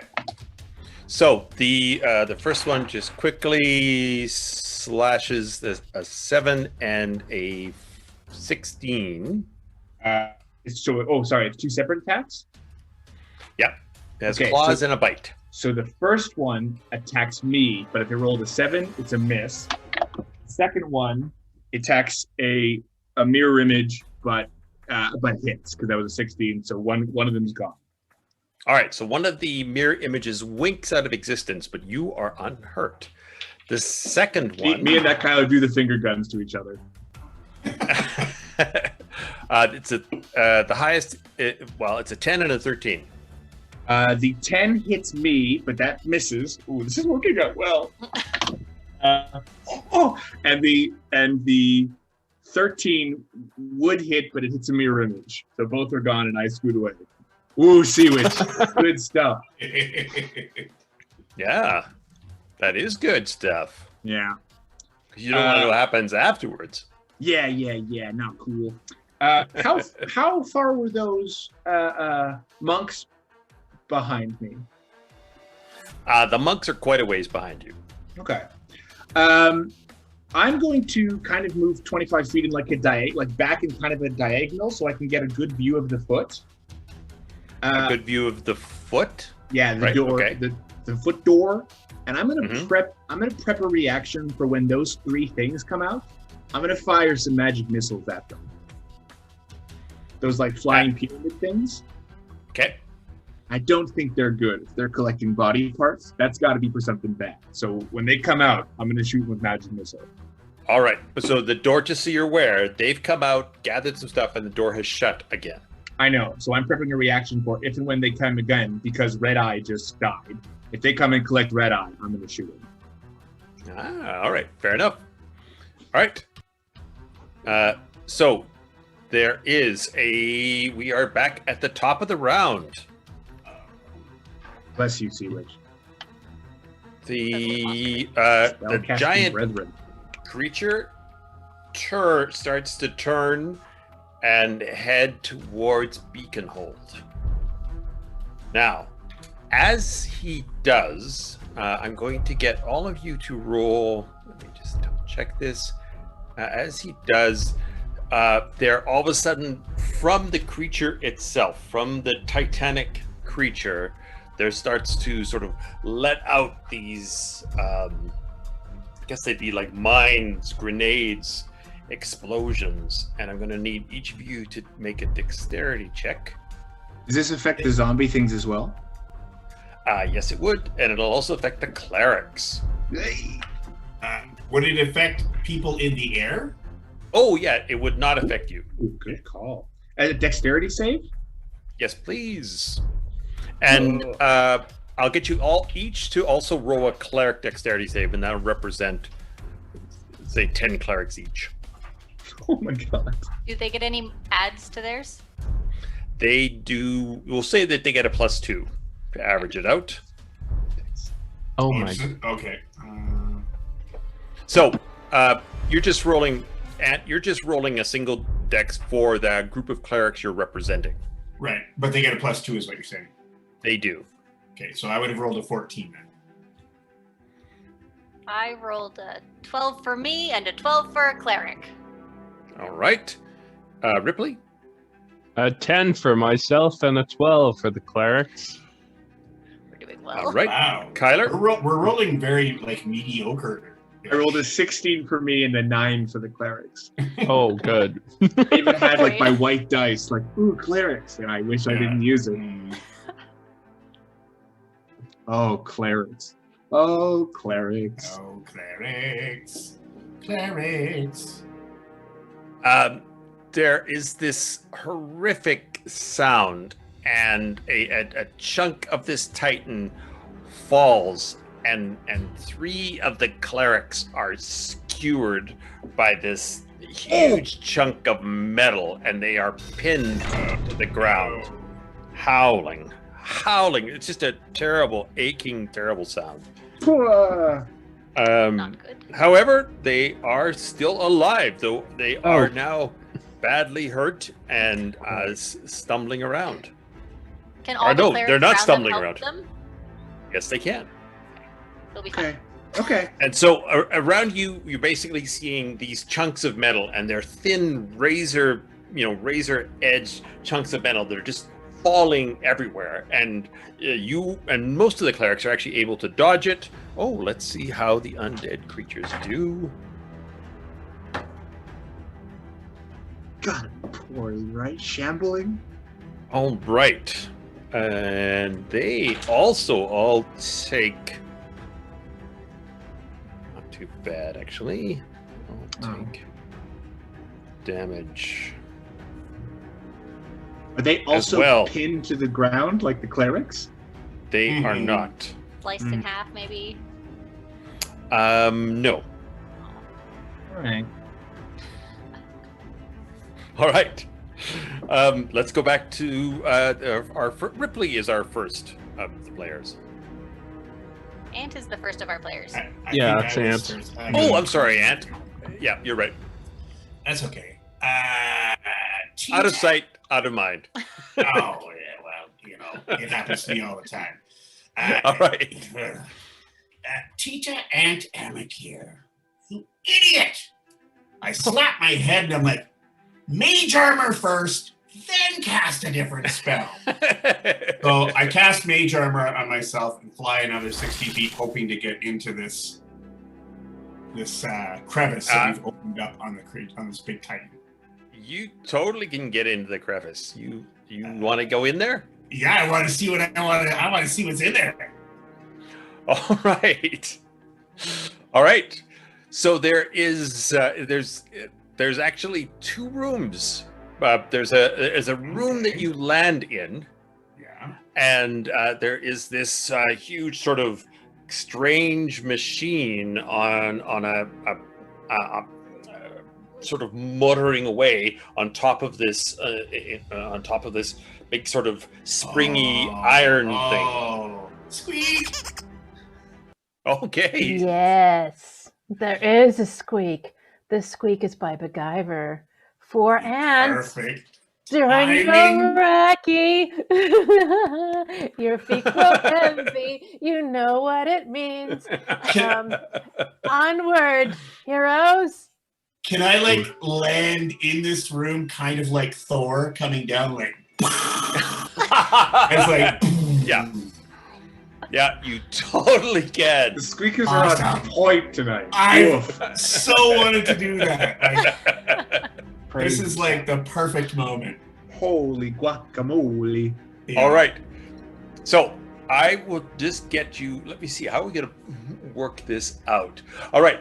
So as you land, you do your sort of thunder perfect 3-point landing. There's that sound, and you see sort of dust and things come around you. You see the walls, the inner walls of this chest cavity sort of expand out for it, and in slow motion, bits of this thing are being blown out, and it's get down to the bare sort of iron ribs of its metallic rib cage. In the middle, there is this big iron chest pulsing thing, and you see cracks start to appear in this iron, and flames start to leak out like liquid magma. Liquid magma starts to pour out of the side of this thing, and in a minute the whole thing itself is blown away, and there is a fire elemental in its full 20-foot glory, this hot burning whirlwind of fire and heat and damage. Don't put it fly away. Oh, Ant, you silly bugger. Does the fire elemental set the chest cavity on fire? The fire elemental is starting to melt its way free, and as it's going to pull a alien and burst out of this Screech's chest. Now you said there was 2 rooms. Like, can I see the other room? I'm afraid there's a door on the other side of the fire elemental. Fair enough. All right. That's all I got. I did my mage armor and my movement. That's all I got. No, I'm stuck in a room with a fire elemental, I think. But you freed Monday. it, so maybe I did. Yeah. That's right. I mean, fire Thank is you, cool. friends. Yeah. We'll take down But these titans acid's cooler. together. Exactly. If only it was an acid elemental. Right? That'd be way better. All right. So that was Ripley. You are 18. Yeah. Oh boy. Boy, I wish I could help Ant out.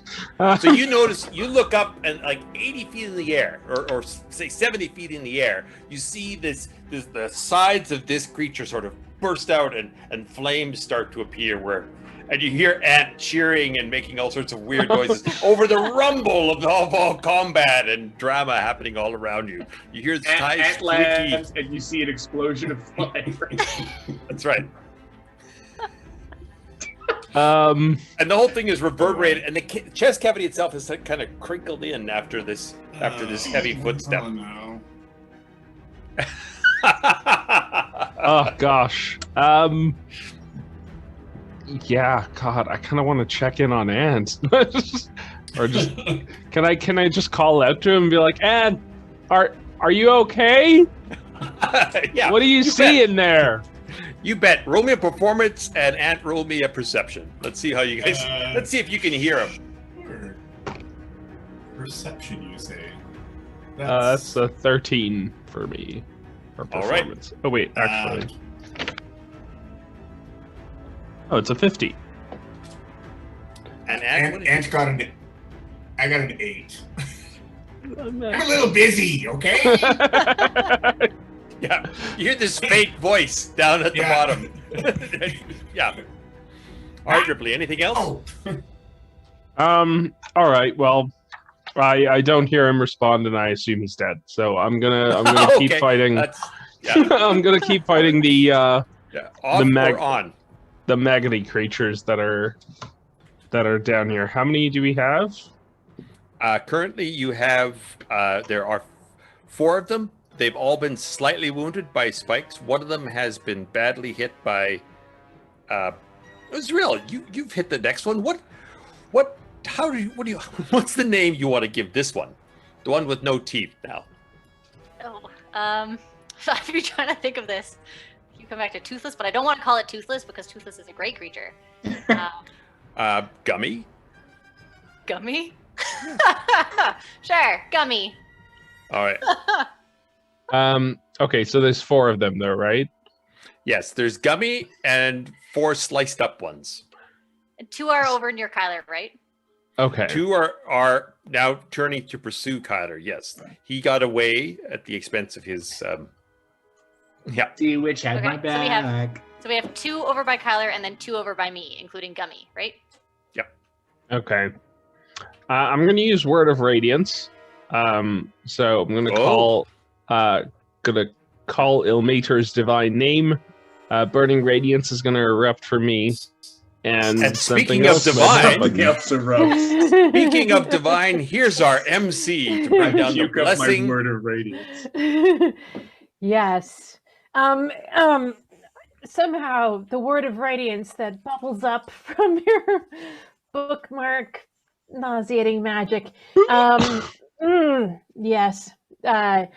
We haven't offered. This is in fact your buddy Lorian, sort of reaching out through the universe towards you, Ripley, and snaking down your arm and turning it into a bludgeon of Rogue the Shillelagh. Excellent. I'm one of heroes. All right. Well, this is fantastic. I'm still gonna use Word of Radiance though. So they're gonna need to make a Constitution saving throw. All right. How many of them? All of them that I can see. So 4, I guess. Okay. Yeah. All right. So an 11, an 18, and a 12 and a 6. So one succeeded. Yes, the other 3 are going to take some damage. I think they all take damage with Radiance. I think it's halved. I'm guessing. Sounds good. No, it says if they succeed, then they're good. Okay. So, the ones who didn't, though, the 3 of them are going to take 10 points of radiant damage each. Whoa! Nice. All right. Oh, yes, it's a cantrip. You're right. 10 points of damage. So Gummy is being staggered. He is being staggered by stuff happening here. Oh, no. He succeeded. And the other 2 are also blasted. They are chunks of metal and stuff are coming off of them. Those are the ones by me? Yes, they are. Okay. We are at Zrill now. Ripley, all done? Yep, that's about it. Okay, Zrill. I'm gonna hit him. Gummy, Yeah, we'll start with Gummy. let's see how much he can bear. Oh, does a 9 hit? I'm afraid a 9 does not hit Gummy. Then I miss with my first. Yep, just like that. Let's try the longsword. We'll just switch it up for a sec. Yep. Do 14 to hit, That does hit. or a whole 7 slashing. Gummy goes down. Yeah. I slice him from top of the head straight through, so he peels apart. Oh. He's 2 half gummies now. And All then right. I'm gonna turn my attention with my last attack to the other one that's near me. And beetles! Yeah, and Beatles. Yeah. Like, I'm so excited I double clicked. Hey! Yes, and a squeak for Zrill means that you feel the little squeaky tickles under your clothing, which signals. Oh, no, Jason, it's done! You can't take it back. He's really. No, Jason. Jason, you can't unsqueak a squawk. You can't unsqueak a squeak. Jason's not even my squeaker. We've had You can't a unbeetle a little beetle. bit of wild magic in the chat, right? Just, behind the scenes here. Anyway, Zrill? Beetles start to tickle underneath your clothing, and they demand that you choose a target creature within 30 feet of you. Onward, heroes. Thank you, So Jen. you look at, and there's one in front of you that's relatively unscathed. There are the 2 that are pursuing Kyler that are more beat up. All I'm gonna 3 go of for them the- would be, or all 3 of them are to be chosen. I'm gonna go for the one in front of me. Okay. Beetles, get him! What I roll? All right. So roll me the damage of the beetles. D6, right? Yes. Okay. So 1 again. I do not have effective beetles. That's kind of like the post 73 beetles, I guess. Ha ha ha. Is that right? I don't know if that's right. I don't know. All right. But I do have one more hit. I'm afraid that was a bonus. That was your bonus action, and that was the beetles. It was used up by your beetles. Okay. Well, they're still pretty cool. Hey, we Oh, love the yeah. Beatles. Beetles are Yeah. awesome. All right, and it is time for the beetle-covered one. We're going to just call him Ringo. Ringo is going to attack you now with Reasonable. An 8. Oh, but he crits on the claw attack. I guess that one will hit. Okay. So there is a critical hit of these claws that come down on you. I will let you roll your 20-sider for me, please. Oh, that's a big one. Okay. I roll 1 now. It's a 16. A 16. Yep. All right, you are going to be stunned for next round from these claws just biting into you. Aye, stunned is not good. What does that mean? And- means you will not take an action next round. That's not good. That is not good. You are going to take. Jumping between screens here. You are going to take from these claws a fair amount of damage. So that is 18, 23 points of damage, and I need a Constitution saving throw. 23 points. Jeez. Con save. 18. 18. All right. So you feel this thing's claws rake into you, and there's this deep, deep cold that goes right into your bones. But you sort of power through it. You Zrill through it, and you are able to continue to move. You shrug off the effects of this paralyzing cold. That's good. So just stunned, not paralyzed. Okay. Yeah. 23 points of damage. Oh no, we lost Curt. Ant. Damn. Oh gosh. He really did die. Yeah, there's yeah, that's right. Can we get one of the squeakers to step in? They're spare. Zrill, I will also remind you that you can, I believe, also use. Oh no, you can't take an action. Nope, never mind. I was going to suggest one of your Battle Master moves, but you aren't able to use it, I'm afraid. Can't do anything. All right, that is. Oh, no, it's these creatures' attack. Sorry, that's where we were. Kyler, these two creatures are moving towards you again. Right. The only one that probably hit was a 17. I'm in the only one that hit was a 17. Yes. All right. I'll take it. Okay. Yeah, no. All right, do it. They hit really hard. All right. I know. 14 points of damage, and I need a saving throw, please. 14. Oh my god, that's not good. What kind of saving throw, my friend? Constitution. That's not exactly Kyler's strong suit, is it? Very much not. I do this. All right, let's just give it a shot. No. Okay, great. I'm going to use a luck point. I'll do another reroll on that bad boy. Okay. I rolled a 5. I don't get any bonus. Yeah, it's not worth it. That's a 3. I am afraid, Kyler, that as these claws reach into you, you are now paralyzed. Okay. So you took 14 points of damage, and you are frozen. Can I just ask, before this happened, on the Titan's turn, did those flying pyramid things come out with all the body parts dropping? They did not. Yikes. All right. Cool turn, Kai.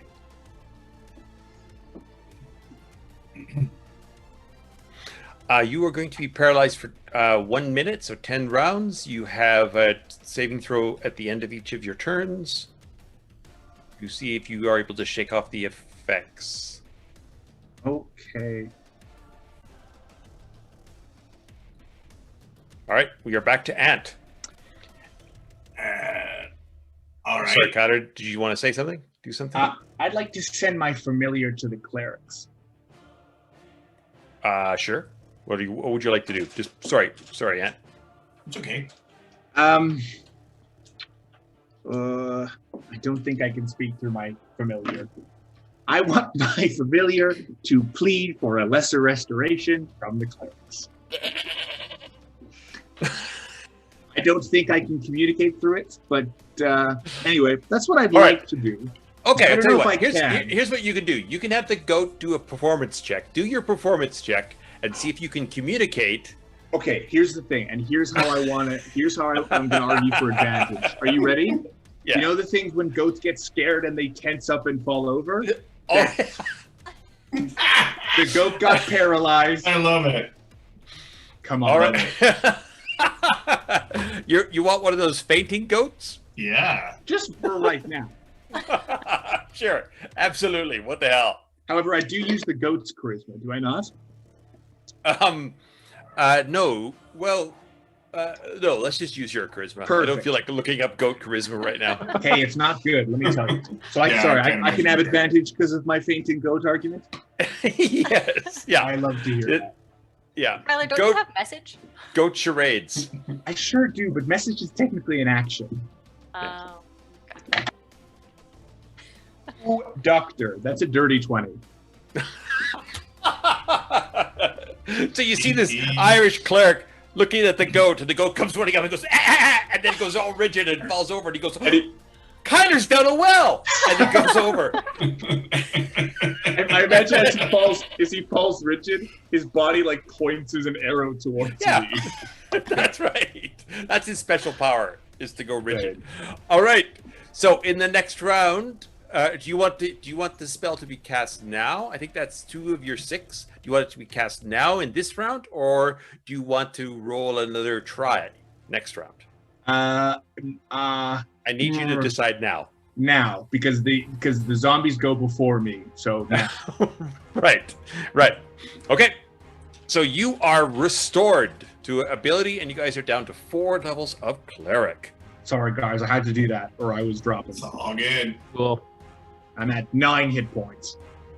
Okay, Ant, this thing is broken free, and you see these 2 swirling clouds that you assume to be its eyes swivel in this whirlwind of fire and destruction and rest on you. So where is it in relation to me? Is it like within 5 feet of me? It would not be within 5 feet of you. It's probably, let's say, 25 feet of you.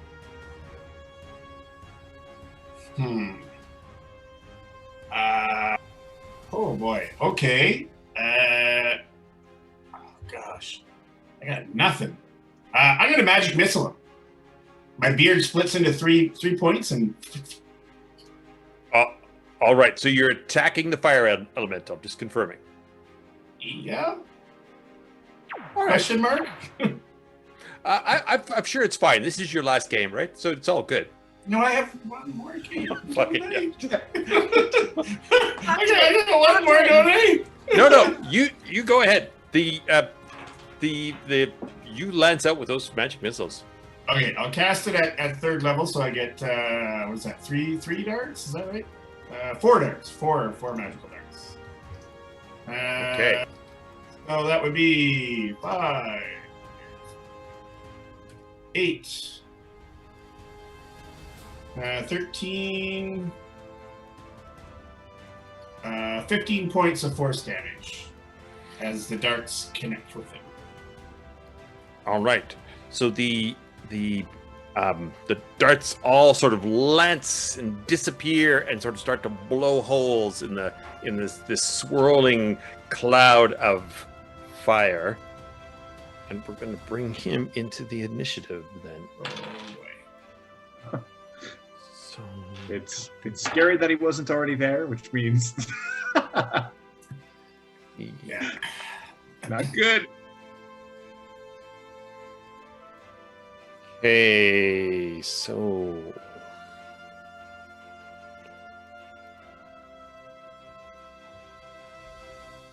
okay, excellent. Anything else, Ant? No, that's well. I still have my movement. He's not within 5 feet of me. I'm gonna fly 60 feet away from the opening of the crevice. So you're going to sort of like jump out the crevice? Fly out the crevice, yeah. Okay. Back outside. All right. That's probably a good idea, because this fire elemental comes raging at you, and you feel this like lick of fire at the back of your cloak and the back of your hair, and you're down to like two things because you've just lost your 3rd one to the flame of this creature, and you can hear it, this roaring of this huge forest fire sound, almost like a train roaring as you see this thing turn more and more of the insides of this creature white hot, and you hear howling and screeching behind you. Fire is cool, but acid is cooler. All right, Ripley. Oh, sorry. Ripley. Oh, sorry, you guys. I have to do the creature. I'll get you guys all to make another dexterity saving throw, please. Oof, Also, good thing I got rid of the paralysis. Didn't we miss an acid damage thing? Oh, yes. Oh, yeah, we did. Thank you, Ah, Zrill. Sarah. Oh my god. 5d4. All right, so you can roll that, and Ooh.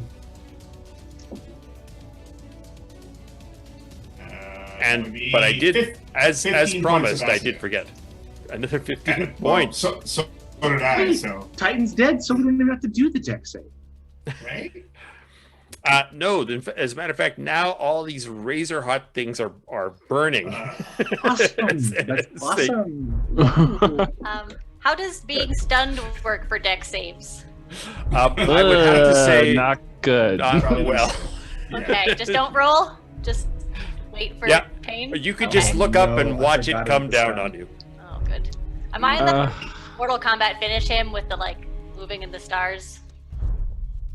Yeah, it's kind of If you want to hang on to that visual as Exactly the that. final images you have. Always. Only 6 damage actually. So much What's the DC for this? Pardon me. The DC for this is 10. Oh goodness. All right, so Kyler, one of these zombies on you is destroyed by the hot jets of blades and things whistling down on you. Good, because Kyler failed his deck save, so now he's at 3 hit points. Oh gosh. Yeah, baby. Kyler is at 3 hit points as he fails his dexterity saving throw and is again slashed with falling items. Okay, and we are now we are at you, Ripley. So you see Kyler here is being badly burnt and chopped up and chewed on, and you see Zrill over on the other side, lying paralyzed on the ground. I really thought those pyramid birds were going to come back, or else I would have done something way cooler. Zrill's condition is going to end this round, right? Yes, that's right. She is going Okay. to be able to hop up on her feet after doesn't get an action this round. I just stand there and then it'll attack me. It's kind of my lot in Yeah. life right now. Yeah, she's Gonna- more of a target. Okay, I'm gonna cure Kyler. So I'm gonna hit him Alright. with some cure wounds, Okay. and just gonna see how this turns out. That's, you bet. That is going to be 16 plus 2, 18. 18 points. 18 hit points. I got him almost to max. Thank you, Ripley. You saved him. All right. And that's your action. Do you have any bonus actions or anything? I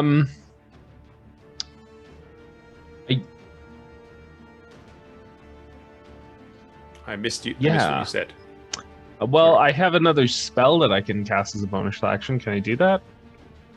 As long Only as if it's a cantrip. Yeah. Oh, Can I offer something? And maybe DM Kevin won't let us do this retroactively.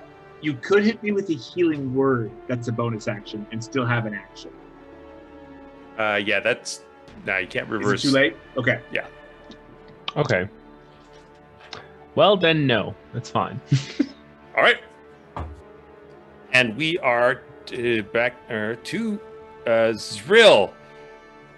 So Zrill, you are watching the elemental 80 feet in the air destroy the internal aspect of the central hub of this creature.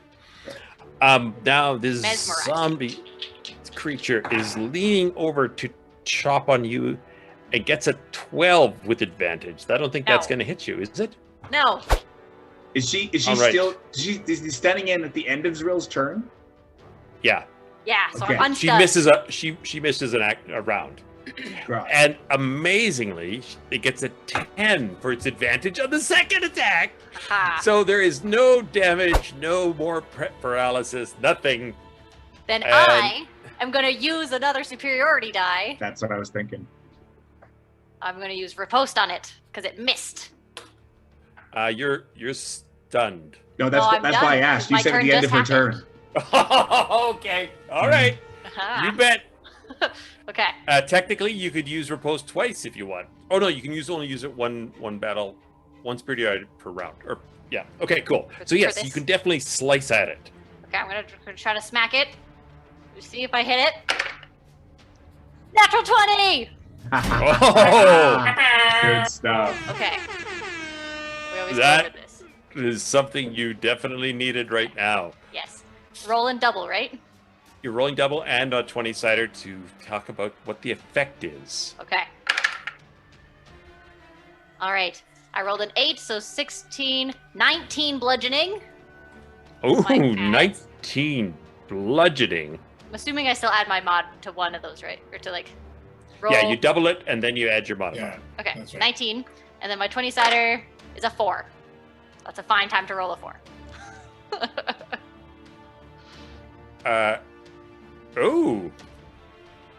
With this, let's see. Yeah, it says you're able to do a disengage action after your attack. So what that allows you to do would effectively move to the other creature, which is now less damaged than the one in front of you. If you choose to, you can finish this one off, or you can get the one that's on Kyler. One in front of me is not dead yet. I'm afraid. I'm 19. afraid not. You sliced. You hammered it really good, but it's staggered, and it's Kill definitely. yours. I'm good. Oh, yeah. Kyler's like shiny new. I'm almost at max, so this is about as good as I can get. So with this one in front of me, do I get to attack it? 'Cause this was my riposte. No, you don't get to attack it. You can Okay. move to attack the other, or not attack. You can move to the other creature if you choose to, or you can just wave it off. The other one's pretty fresh, right? No, the other one's about half. Okay. I tell you what.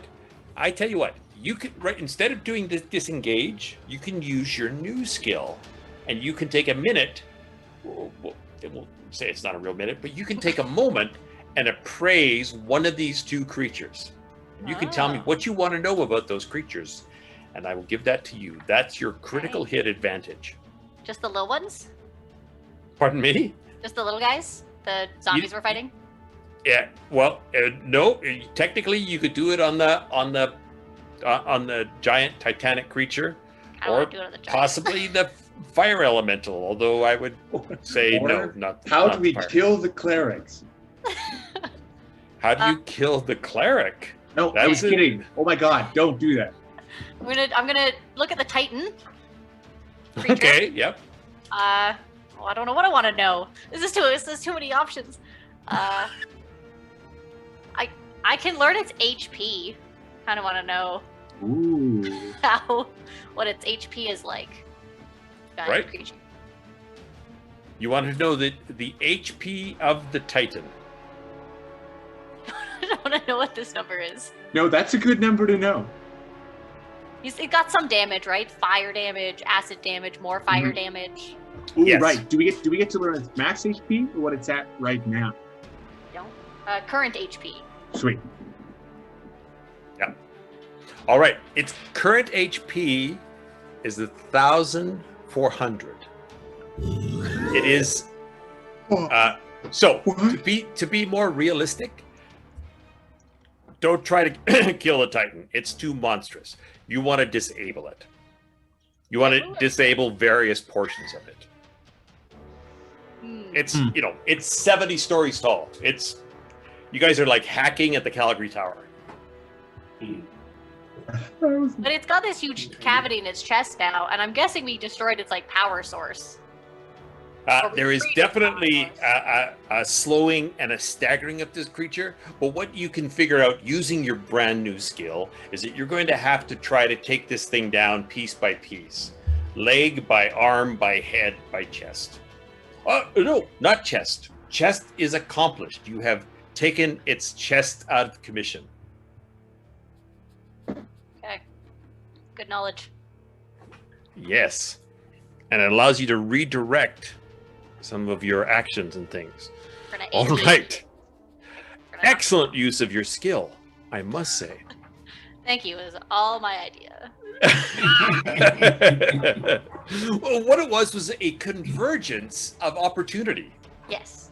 I know what I'm doing. Yeah. An opportunity convergence. Opportunity convergence. All right, Ripley. Oh, sorry, no, Kyler. This thing is trying to attack you. Oh my God, a 10 and a 7. That is going to miss Kyler completely. Yeah. You are ducking and dodging. I'm healed now. You got brand new scabs that are not letting you do anything. All right. We are back to this creature. Now, it is... Wait, no. Now it is my turn. Oh, sorry. Yeah, that's right. I forgot. Yeah. It's terrible. But I don't forget. Terrible. That's fine. Remember when you got battery for rules learning? Good thing I'm here. Is Ripley's right beside me, right? Because he just cast Cure Wounds on me? Yes, he is. Right. So I'm going to go... we got to catch up. I'm going to grab him, and I'm going to cast Dimension Door. Oh, and I can go 500 feet, so I want to go on the head of this thing. Like land on the head of it? No, I guess the shoulder. I want to iron giant this thing. Whoa. This is getting out of hand. All right. Only one left on the ground. Yeah. Fortunately, there is an ant flying around. All right. So Ripley, he reaches over and he grabs you, and the two of you are suddenly teleported onto this. I'm not going to tell him. I'm going to go, thanks for the heal, man, and then hug him and then tell him. I'm like, oh, no problem. Yeah. And then poof, poof, and you guys are now 110 feet in the air, looking down at the chaos as this thing starts to take its first step. Do you have any other actions, Kyler? No, that's the business. Yeah. So you're looking at this ear that is about 6 feet in diameter. Can I see into the ear? There is Does a it look strange hollow? There is a strange glow, and the coming out of the ear, and it you can spend some more time perceiving what you can perceive at that top of next round. Yeah, I guess I'll use my movement just to walk into the ear. Nice. Cautiously, but I mean, come on. No. I mean, what else can you do? You have to walk into the ear. You gotta walk into the ear. That's what Gygax wanted. Gotta walk into the ear. Yeah, that's true. All right. Hold on. I'll have to skip ahead, because who knew that you guys were going to do that? Good stuff. All right. Oh, yeah. So, as you walk into the ear, there is this, you see before you sort of this glowing, this sickly green light. There is this gigantic undead brain. It's got like spikes of pipe and steam, and you can see the brain itself is a collection of 1,000 different brains, and they're all swirling and slick, and little bits of steam are coming out of this pipe. Yeah. And around this thing, sort of tending it, are these 3 or 4 they're sort of tall rectangular creatures, and they all swivel on their spindly little feet, and they look at you, as they start to move towards you. In the moving cautiously, I was hoping to stealth. Is that allowed? Sure. Yep, you said that. So go ahead, roll me a stealth. See if they see you. Oh god, oh god, oh god. Stealth. What is it like? Okay. This feels like a fireball moment. I was thinking. Yeah. That's a 14 against their passive. Yeah, that's a good question. Let's hold on. Isn't it terrible? I assumed you'd fail. Hey, I'll be honest. Me too. I thought I would too. All right, hold on. Sorry. No. I think it's a fair assumption. You have to be efficient with your time.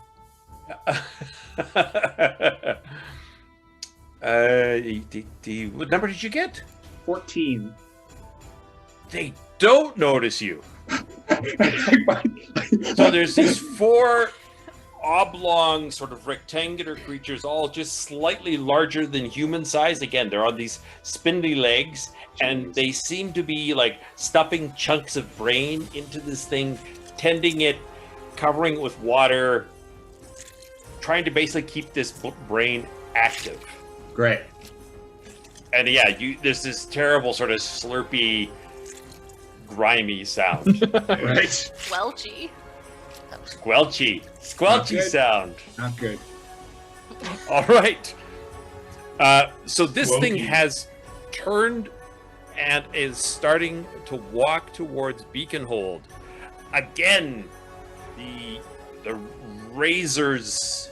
Actually, you know what? Let's do a different one. Zrill, can you just roll percentile dice for me? What is that? Is that the one with the 0 to Two 10-siders. Yep. 10-siders? A 1 and an 8. So it's 18 or 81. Oh, 18. All right. Nice. I've never rolled this one before. It's not Whoa. often. There we go. Okay. So as this thing takes a step and then a second step, we have I need again dexterity saving throws, please. Oh no, I'm sorry. It's just a strength me. saving throw. Just from And Zrill, it's though, right? I guess just for Lilli. Yeah, Just that's me. right. Oh god. And the zombie who actually fails, Is it a dex saving throw? it's a strength saving throw. Can I add nothing to it? Sorry, athletics, just to be precise. Okay. That's better than adding nothing. Yeah, you would actually add your. I imagine you would add your. So what was your number? I rolled an 11, but with athletics, I got a 14. Okay. Good thing you are athletic. So Anything with strength. you She is see most this. athletic out of all of us. So you see the zombie disappear into a crater as this thing's foot triggers cracks open in the in the ground itself. Just the sheer weight of this titanic creature as it turns, and the zombie that was turning to pursue. It's not a zombie, but it was an undead type creature turning to pursue Kyler blindly falls into this crevice and disappears as this thing moves slowly, stepping towards things. And I point at both of them and go, ha! I am the strongest. Yes. All right. We are at Ant. I would like to sort of survey what's below me. Is there any bodies of water? There are no. There might be a couple of ponds, but there's nothing spectacular, nothing big. And we have 4th level cleric spells and lower still at our. If we can, Yes. if we can get in touch with them. Yeah, I have a goat. Plus he has the performing goat, Right. choreography goat. And the fire elemental is still like raging at the edge of this crevice. The fire elemental. Yeah, as far as you can tell, like you see gouts of flame spit out from it, but it's definitely not as violent as it was. All right. I'm going to try to find the nearest cleric that I can see. And I'm going to action dash fly. Action dash fly. Yeah, to try and fly. Action dash fly. Action dash fly. 120 feet. That's my new D&D character name. To try and hook up with a cleric on the ground and say, are you familiar with the spell Control Water? Yeah, you bet. You know what? You roll me this. You roll me a wisdom seems appropriate. And let me know if a wisdom. Just a straight check, or yep, okay. Just a straight check to see if he happens to have this spell. What does he have? Definitely knows it. Does he have it? Roll me had to be wisdom, eh? Yeah, wait. Who adds? The cleric adds? Oh yeah, it's true. You can just roll. You can roll at a +2 because it is the cleric, so he would have at least that wisdom. So just roll a straight D20 with a +2. Yeah. Okay. A 9. He looks at you and he says, "Well, yeah, of course I have control. I know about control water. I'm sorry, me boyo. I didn't take it today. I didn't know I would be controlling water." Can you ask around to some of your friends? There's like 40 of you here. One of you. Sure, I'll get back to you in the morning. And he sort of wanders off to ask his friends if they have controlled water. What's the point of having 4th level cleric spells if we can't use them? Control water? I don't know. There might be some other things that you might be able to come up with. But you're right. Control water is the one you want right now. So, I guess, Curt, what I'm saying is Ant gets a no from that one. Right. But I guess that would be my action was kind of having that conversation, okay? You did also action dash fly. So, yes. Oh, that's right. Yes, you're right. Then I think that's it for me. Hey! I'm here all day to help, guys. Yeah. All right. Organ grinding monkey. Yeah. Cool. There we go. Ripley, you are standing out on the shoulder of this thing as it's walking along. Now, it's the ground is unsteady, but it's wide enough that if you fell, you'd basically just fall over. You wouldn't fall off. Good. Okay.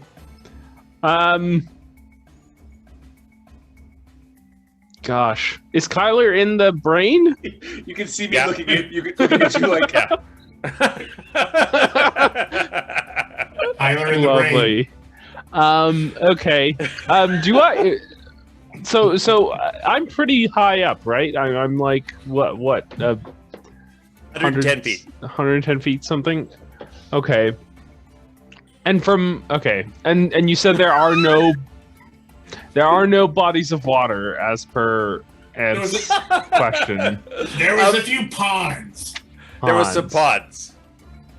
Okay. I actually, you know what? I just have to stop. Where are we going with the control water thing? What's the plan there? Because to use it to fight the fire elemental. Fire elemental. I was gonna have them throw that a ball of water at the fire elemental. It's melting right now the insides of the creature. You get that, right? I was clear about that? No, that was not clear at all. I thought that thing was coming after me. Yeah, I think we made a joke that we're going to take this thing down.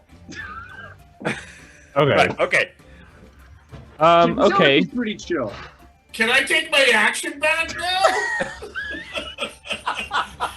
All right. That's... I'm just kidding. But I had no idea. Okay, tell you what. I will give you a different place for you to action dash fly. Well, okay. With that in mind, what was I seeing down below me in terms of combat, with the zombies and stuff? It looked like it was what you actually saw was Kyler and Ripley disappear. Yeah. And you saw Zrill dance sideways as the zombies. Basically, she's down there by herself now. But there's no other zombies down there. There are no other zombies down there. Then I will action dash fly down next to Zrill. All right. High five. Hi. Hi. You don't want to go up there. It's bad. Right, and you look up and you see Ripley waving from you from the 110 and I'm just like, oh gosh. All right. Sorry, Ripley, you look around and you realize that you don't need to control water. Or, well, maybe you do, but not for the reason you originally thought. Sure. Okay. Brilliant. I think I'm going to try and stealth my way into that brain area with Kyler and see what's going on. Okay. Roll that stealth. That is a 12. That is good enough, I think. Lovely. Yes, you guys are both sitting there watching these Oh my god. rectangular creatures tend this undead brain. Tetris. Okay. From what we see, can we make out if they're like, are they controlling it? Like, are they controlling this creature, or are they just tending to the creature? They seem to be constantly dousing this brain to keep it moist. So it's more like they're tending it. Okay, cool. Well,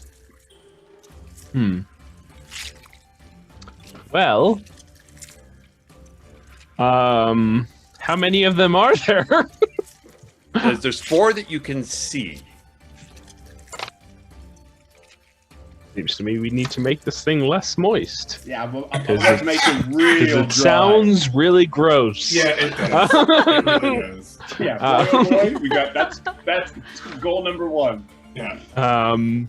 Okay, well, oh boy. Well, if in that case, God, do I want to break my stealth here?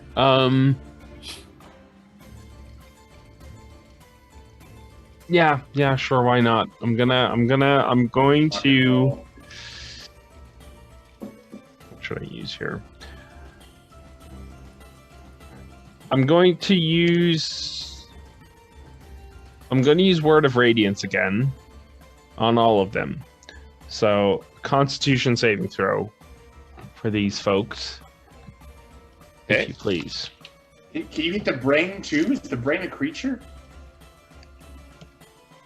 The brain is not a creature per se. All right, great. But I would say it's more like an object you guys would want to deal damage to separately.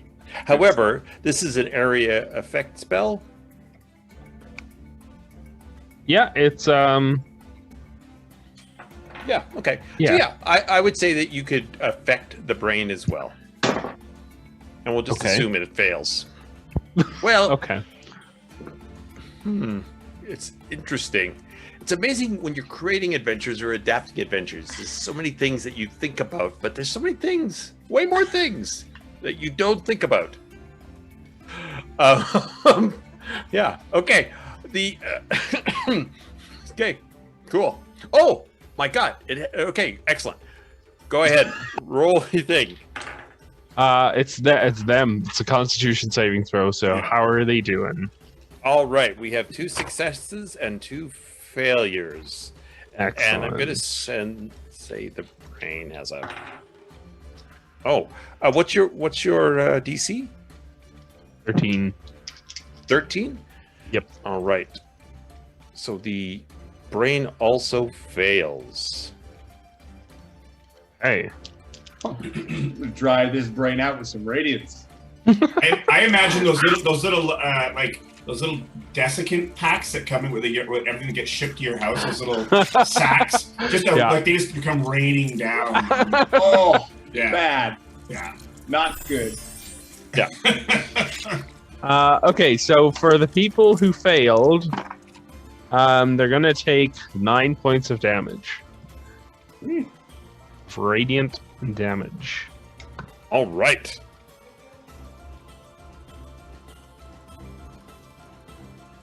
All right, that is going to be jolting to them. And the brain, a small patch of it, dries up and blackens in a much more disgusting way than you thought it would be. Oh, good. Think of it as like, yeah, on a fry pan. Okay, this. Oh, sorry. Anything else? No, I think that's it. All right. Yeah. Zrill, I'm on the ground. you are. Yep. How far? Those observation skills of yours are spot on. But you are with Ant now. I am with Ant. How far away is this big creature from me? Like as a foot? How far away is it? I would say a foot is like. I would say it's about 30 feet away from you. Okay. I can get to 25 feet. All That right, puts me it's within 25 feet. Okay. 25 feet. Okay, great. The Great. front of the foot is 30 feet. The back of the foot is 20 feet. That makes sense. Yeah. The monster foot. Yeah. It's Well, a I'm 10-foot foot. I'm gonna run over to the foot. Yep.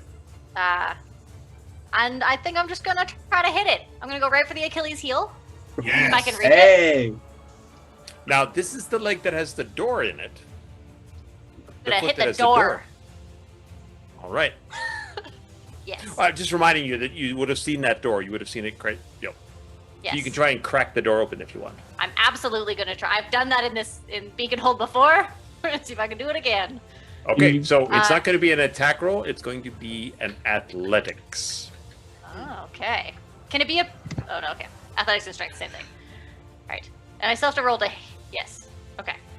No, you're making an athletics check to see if you can crack the door open, basically. 18.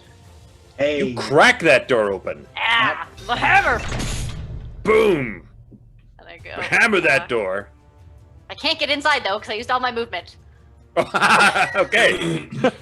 Go, Aid is open.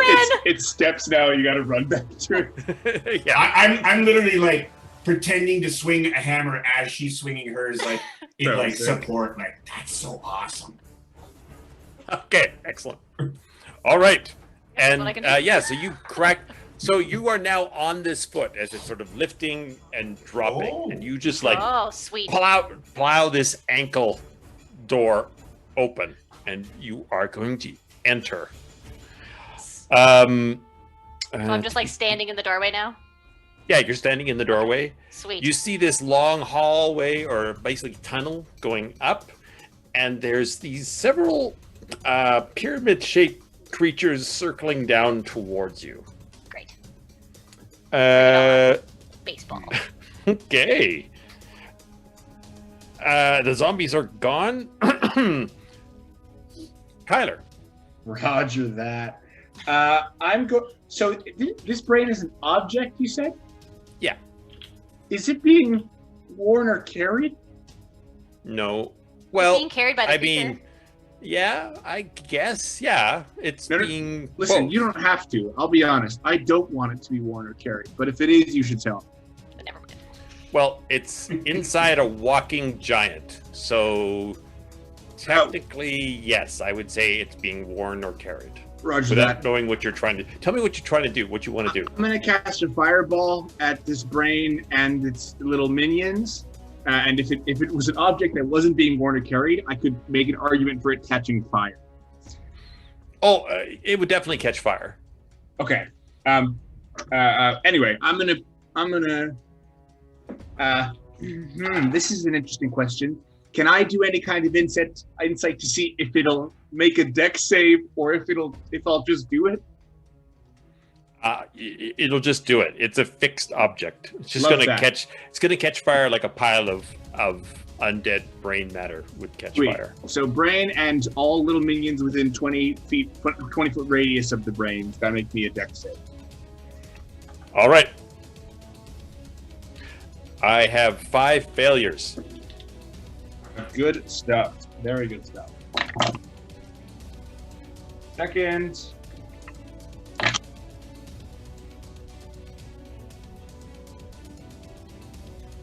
$26 fire damage. Ooh, okay. So all 4 creatures. Tell me how you emoliate these creatures. I think So I taken my inhaler, and I'm gonna go. Ripley, breathe out at the same time, like my other Kylers. Okay. So we shoot the fireball. And I would love it to like sink into the brain and then explode like from the brain, so that like the chunks of the brain that got blown off like knock these creatures out. Okay. And then they freaking burn. Freaking Tetris pieces. Burn and disconnect and fall into this pile of metallic gears and disintegrated parts and rubberized, blackened, smoking pile. And the brain itself is blackened and twisted and broken, and there's a little tiny pulsing left, and it is almost completely destroyed. But it is on fire? Yeah, okay. I would say it is definitely on. It's definitely sort of. Yeah, I wouldn't know. I wouldn't say it's like going to take continuing damage. It's right. Blackened and smoking. That's fair. And I appreciate it. these things are destroyed. You see Ant watching Zrill walk by in big steps as she's like pounding on the door, and she's bust through the door. And we are going to slowly lower the curtain. The last thing you hear is Kyler turn to Ripley and go, I don't have a plan to get down from here.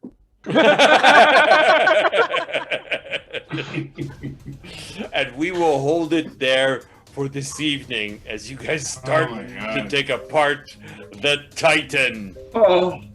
Got the brain in the chest cavity. I think that's a pretty good place to start. Kyler in the brain. Wow. It's like Pinky in the brain. Yeah, but Kyler. Ay. That was crazy. It was wild. I was like, what's going to happen in the next episode? But we're going to keep fighting the giant creature. That makes sense. Yeah. In the chat, we were asking, like, do you carry your brain, or does the brain carry you? Thank you. Thank you, everybody. Yes. That was awesome. Thus concludes the 18th episode of Pages and Mages, which means it is time for us to announce our Yeti Minis winner for the evening. Yeah. Yes, I have a D4 here. Yes, it is a D4 in an alternative shape. This one was made by, in honor of some of the genetics chat that also happened this evening. This die was made by Double Helix Dice. So, yeah, I have a lot of I got to read that archive. It's a good one.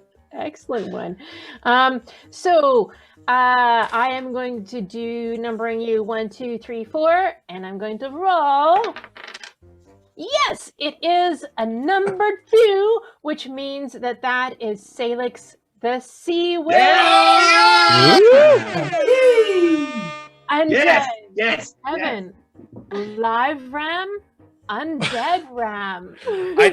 I think if we go with the live ram, that's very appropriate because it can act out the rigid, scared goat. Yes. Bless you, Anton. So allows Sea Witch to do her very own Anton action performance check.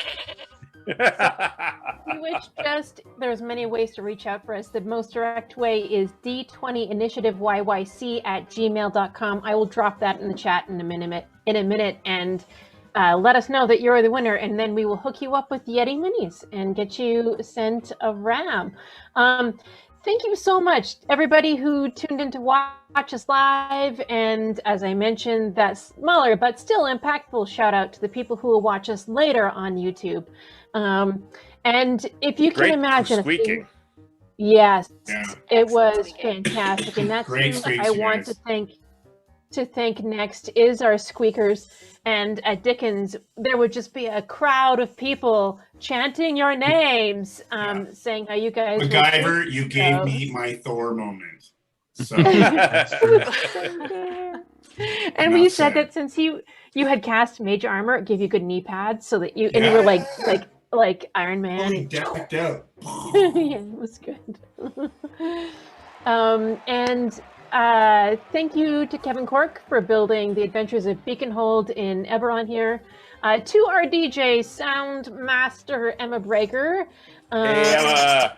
Great brain work. Great brain work. Yeah, that was pretty gross. It was too good. Lovely. And of course, to our wonderful cast, Sarah Bannister as Zrill, Griffin Cork as Kyler, Ripley Creed, played by Calvin DiSilva, and Curt McCkinstry as Ant.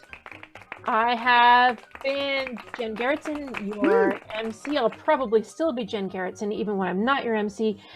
You can tune into the next episode of Pages and Mages on June 21st.